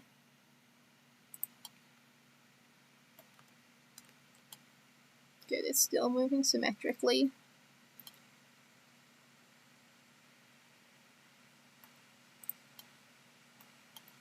And there's that. It's low poly, so it's going to be clunky looking, kind of no matter what you do. ML, but it is important to like try to make it look like what you want it to look like. Let me move this vertex down. and then out a little bit. X.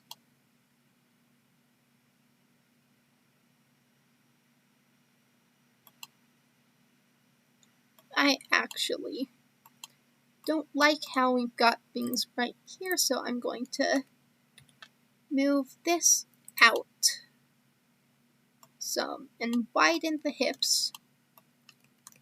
Yeah, that looks better. And then,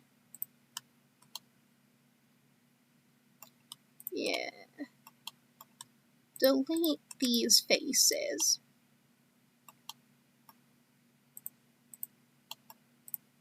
Oh, let me connect these.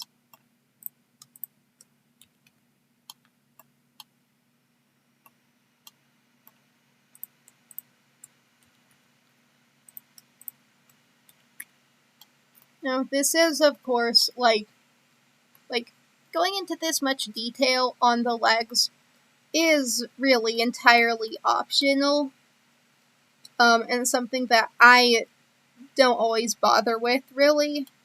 I'm just trying it out this time. Now, right here we've got a little bit of a conundrum with this. Let's see what happens when I merge it into that one.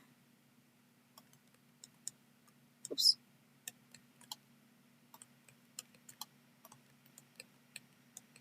Do I like this shape? No. Let's move this, slide it up the vertex, and also slide this up, as well as this.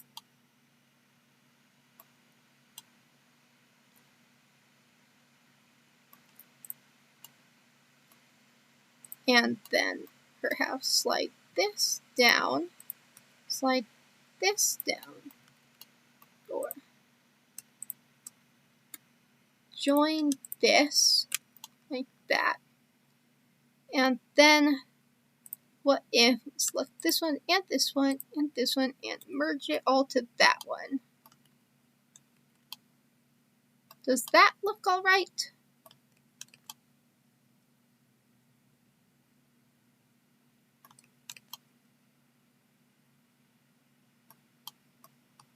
Nah. I'm going to slide this along and then just move it forward. And connect these with a new face. Same here.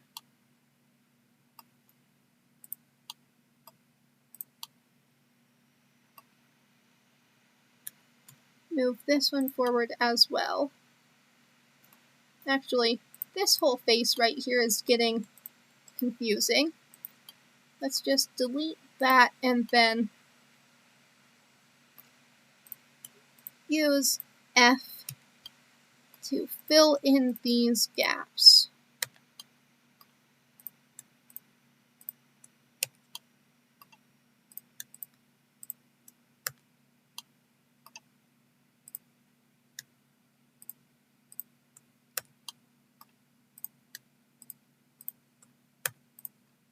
How does that look?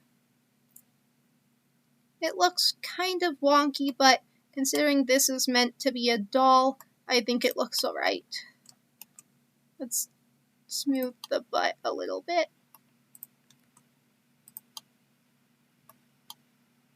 There. And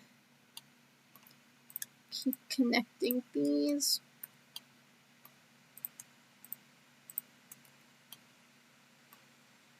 And let's select the edges. Connect that.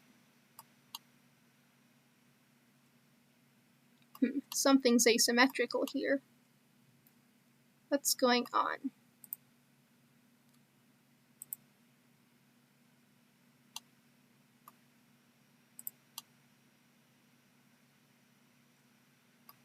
As you can see, this is something that sometimes happens where you essentially fuck up. And things are not symmetrical where you meant them to be.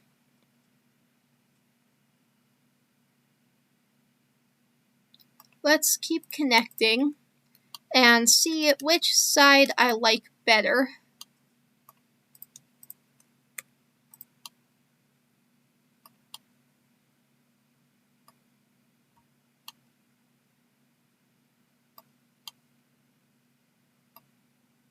What do you think?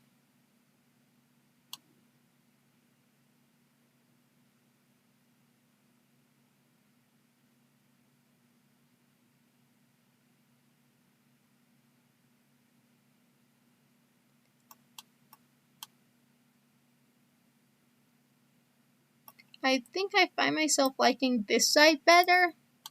So let's select all mesh symmetrize. We can do minus x to plus x or plus x to minus x.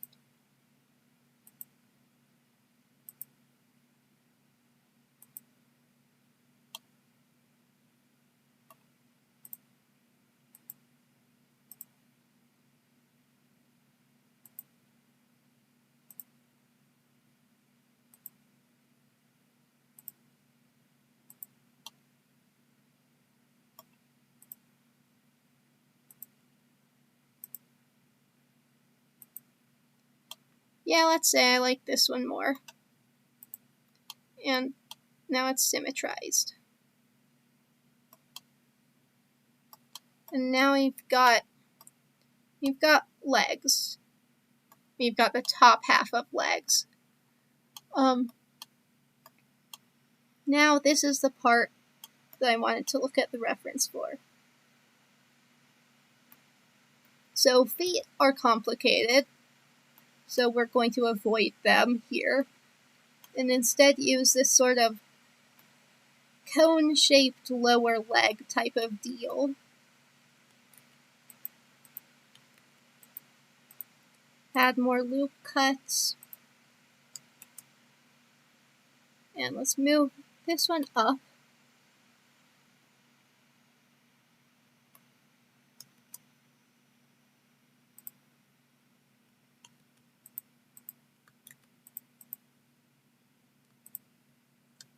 And another one up around the knee area. Because knees move, you usually want a lot of detail there.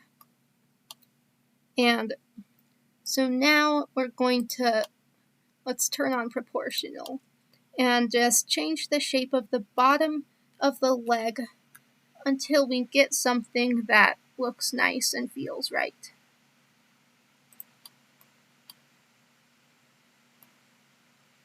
For just the overall shape of it.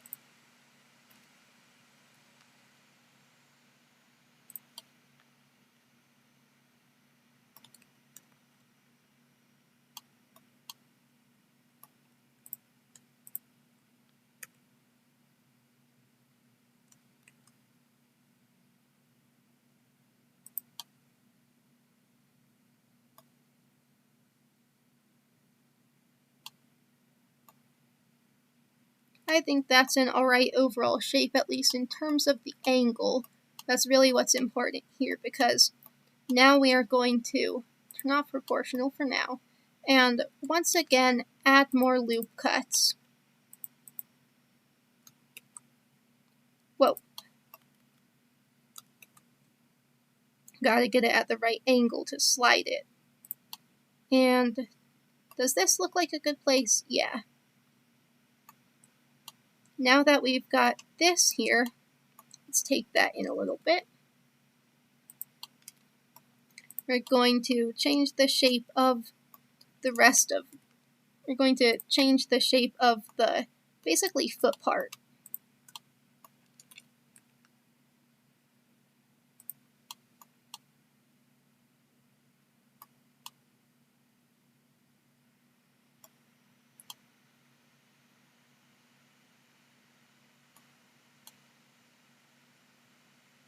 Taking a look at our reference again. And you can see that these doll feet have a little sticky out bit at the bottom.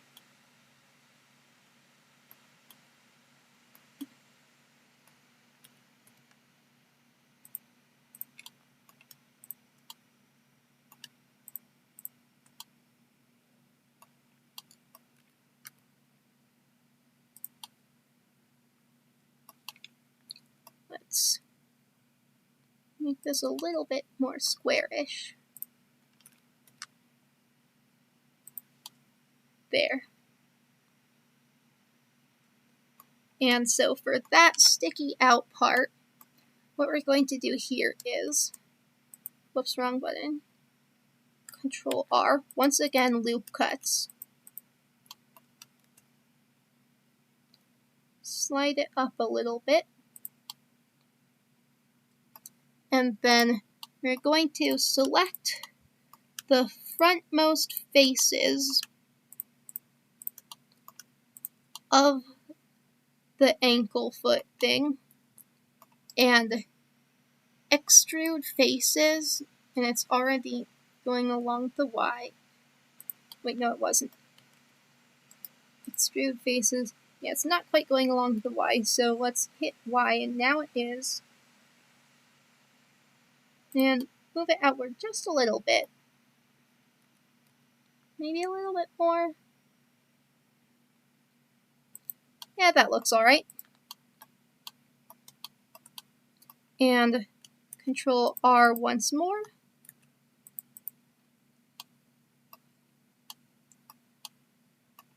And then you select this middle-ish part,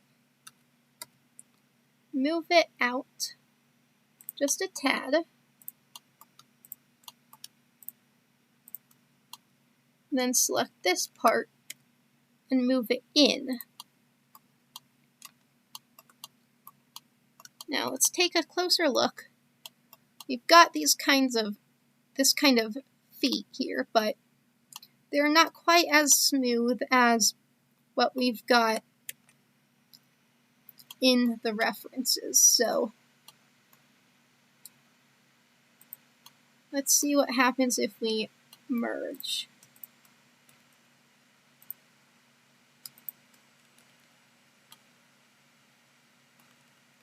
That loses some kind of important detail, though. So instead, let's try dissolve edges.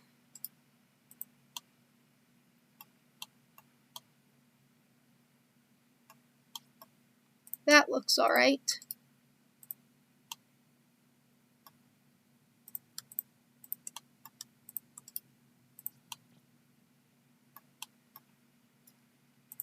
And then let's just rejoin these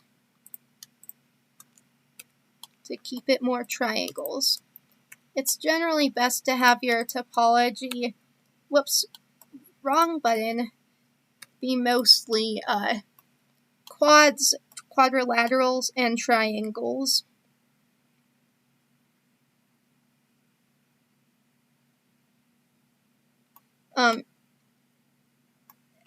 N-gons like this are okay if they're flat, but if they're not flat, then it can get confusing because the computer might not know which way for it to put the triangles, essentially, because these are made of triangles. And if I do something like, for example, move this outward or up, let's move this up a little, and now this triangle shape, this shape is kind of confusing. I'll talk more about that in a second, because now it's time for a little mini lesson about face shading. So right now, this is shaded flat. As you can see, it is shaped, it's not smooth. You can see the polygons in the shading. But you can make it be shaded smooth. In object mode, you can right click, shade smooth, and ta-da!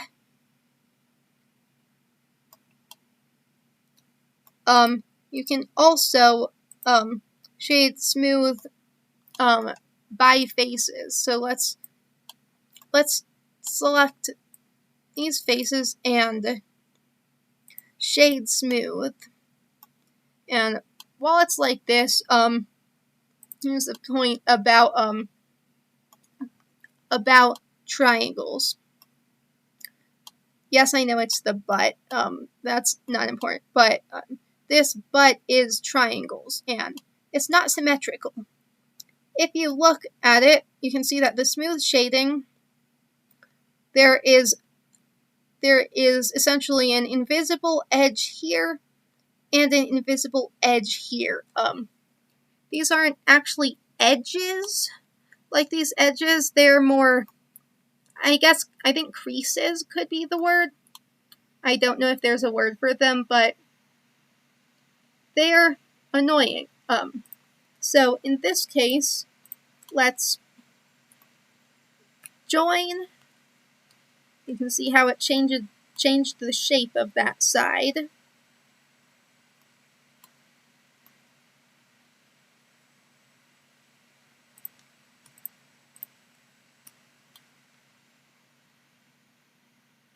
And this improves the topology,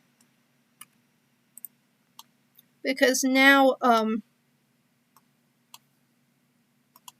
it's quads and triangles, so it's less likely to get weirdly asymmetrical on you on accident. Now active faces, and tell it all to shade flat, and then let's shade the whole thing smooth again.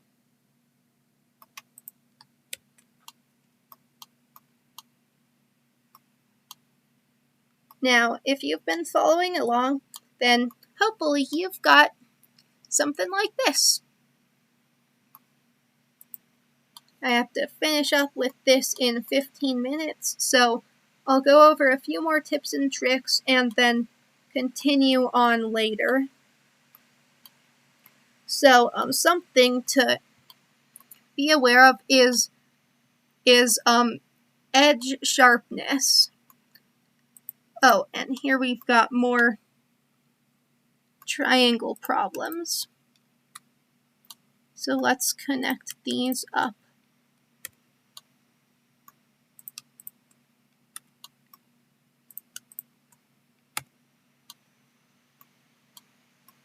So, if you look at the smooth shading here, you can see that it's kind of awkward around the neck, right? It just looks kind of weird. And let's say you want it to be like a doll and you want it to look like, you don't want this smooth transition. So what you can do is select the edges,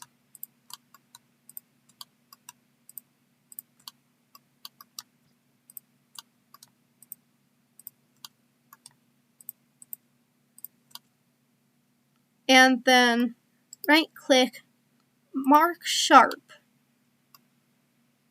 And this doesn't seem to have done anything yet because the normals. So let's select all and then mesh, normals, reset vectors. The first time you do this on a mesh, it will fuck it up, as you can see here. So we're just going to select all, clear sharp, and now we've reset the normal vectors. The shading might look a little bit different. This is because the normals get pushed and pulled around as you work on a thing, as you move the faces and stuff.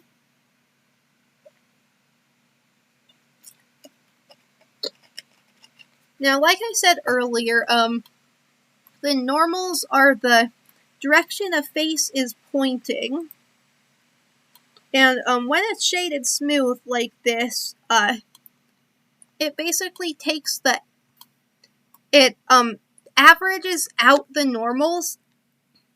So like the normal of a face is basically from the center of the face, and when it's shaded flat, the entirety of the face is shaded to match that normal, to match the direction that it's pointing. But when it's shaded smooth like this, only the center of each face is shaded the way the center normal of the face is pointing. And in between, toward the edges of the faces, it's shaded to the average of the face and the one next to it, essentially. So it creates a gradient, which results in the smooth look that you see here. Sometimes these gradients can get kind of fucked up, though. Watch this. Let's say I'm going to dissolve this vertex. That didn't do it. Hang on. Let's say I'm going to dissolve this vertex. And then this one. And also this one. The resulting face is kind of weird looking. And if you go to Mesh Normals and reset vectors again, as you can see, resetting the vector smooths out the weirdness. Undo, redo, undoing and redoing, and you can see how, like, the shading is weird now, and then it smooths it again. Now let's undo all of that, because I don't actually want to dissolve those vertices. And, so that is normals, and, right, back to what I was talking about earlier, when you don't want smooth shading along a particular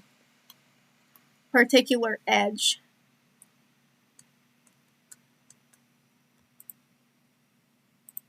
So let's select these edges.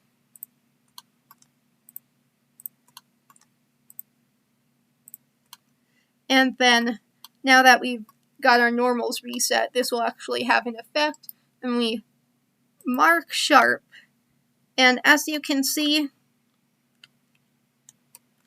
it basically makes it sharp around those edges. So now the neck is shaded like it's just a cylinder, rather than smoothly flowing into the rest of the body.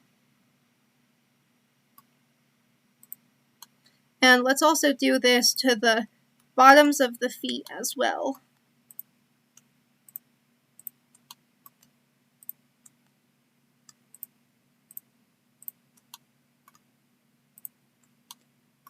Right click, mark sharp,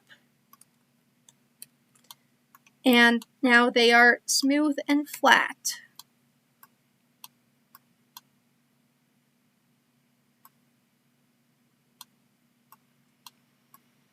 Now I've only got a couple minutes left before I have to be done with this recording, so now I'm going to show you something that will come in useful later, and that is seams. Seams are important when you're texturing your model.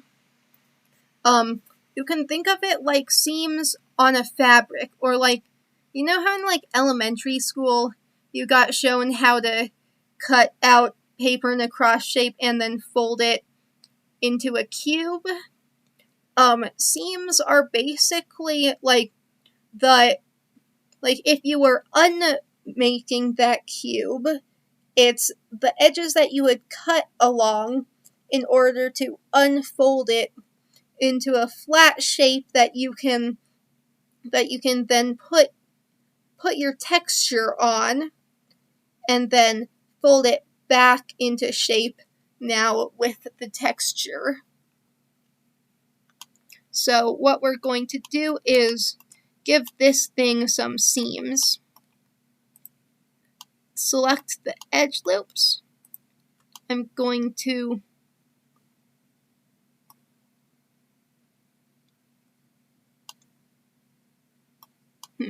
right here or a little bit back. I think I'm going to, yeah, right here will work. I'm going to select these edge loops. That went a little bit too far there. And right click, mark seam. Now it's red. And let's also select this, because the bottom of the foot is also going to be a line that you'd cut along. Mark those seams too. They're still sharp, but it's just not visible because now they're also seams.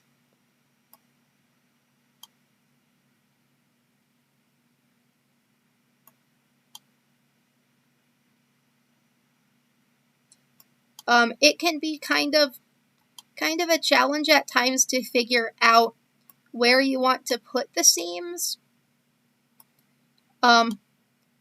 Since this is a doll, let's maybe try putting the seams like this. Well, there's not really a good way to do it on the back. Yeah, let's just add some more edges. Mark that as a seam, and then let's join this here. Whoops. There we go. And then mark seam.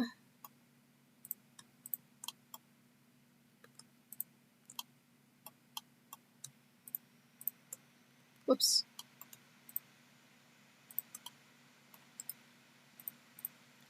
And so, like I said, you can think of the seams as the lines that you are unfolding the model along when you texture it. And that does mean that you have to worry about the textures possibly not lining up along those seams.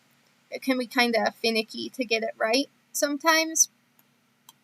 So it's generally better to have seams in like out of the way places, like the inside of the leg, or at the back of the model that you won't be seeing the front of, or things like that.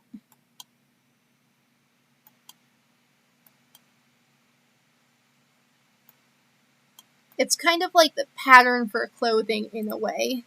Let's control shortest path here.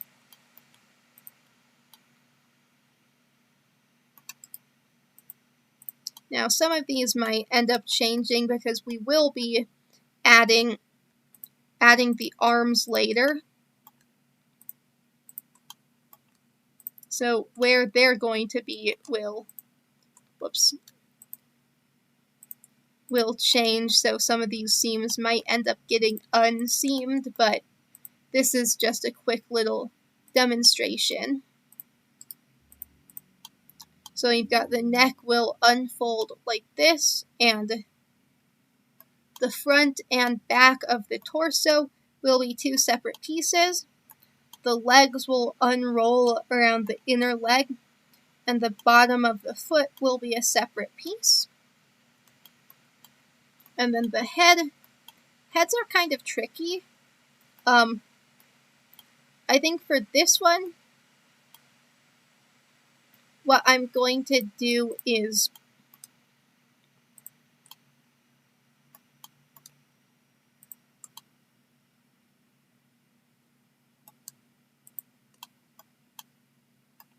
have the seams here.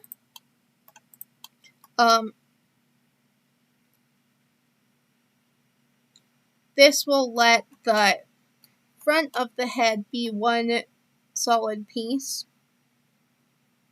Although there is the issue of heads look weird when you unroll them. It doesn't really matter, but it means that generally whatever is at the edge of the piece will get stretched, and whatever's in the center will get squished. So this can result in the face being lower resolution of the texture than than like the underside of the chin and parts that don't need as much detail. So, whoops, wrong button. Seam, there we go. So it can be useful to have like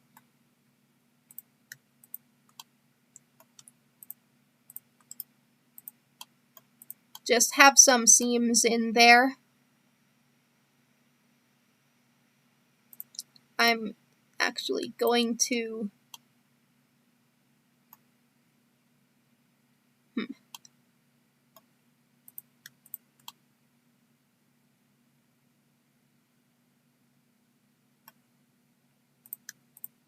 yeah.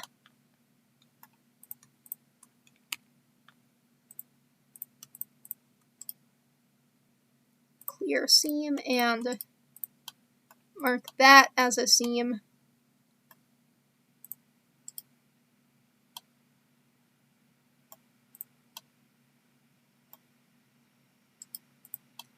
And that as a seam.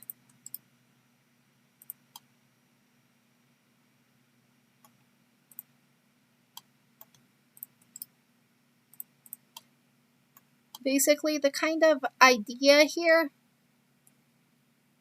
is to have the face unfold in a way that like you're not cutting through any important parts like ears, but also you're not going to make the actual face itself too squinched.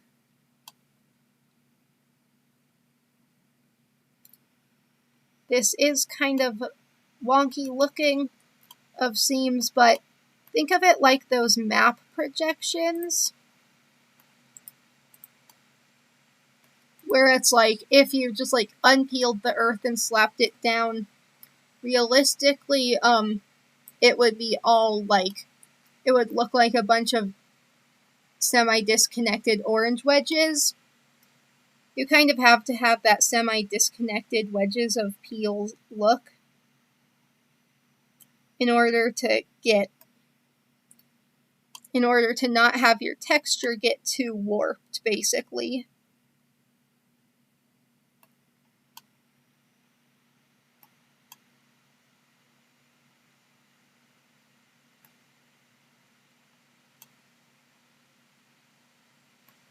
So while it is definitely weird looking, this is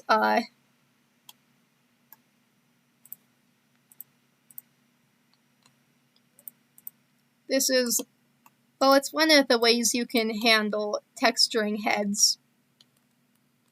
I'm not entirely sure if it's a good way, but it is a way.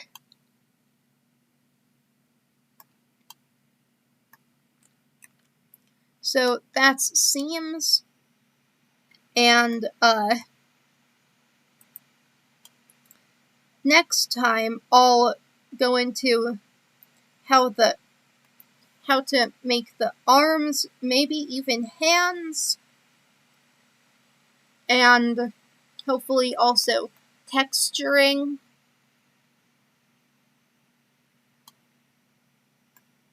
And also a face, possibly. And I might go into textures versus materials, and like the pros and cons of those, and also rendering stuff and the like. But for now, this is where I'm leaving it off. Hope this was educational for you. Don't forget to save your work.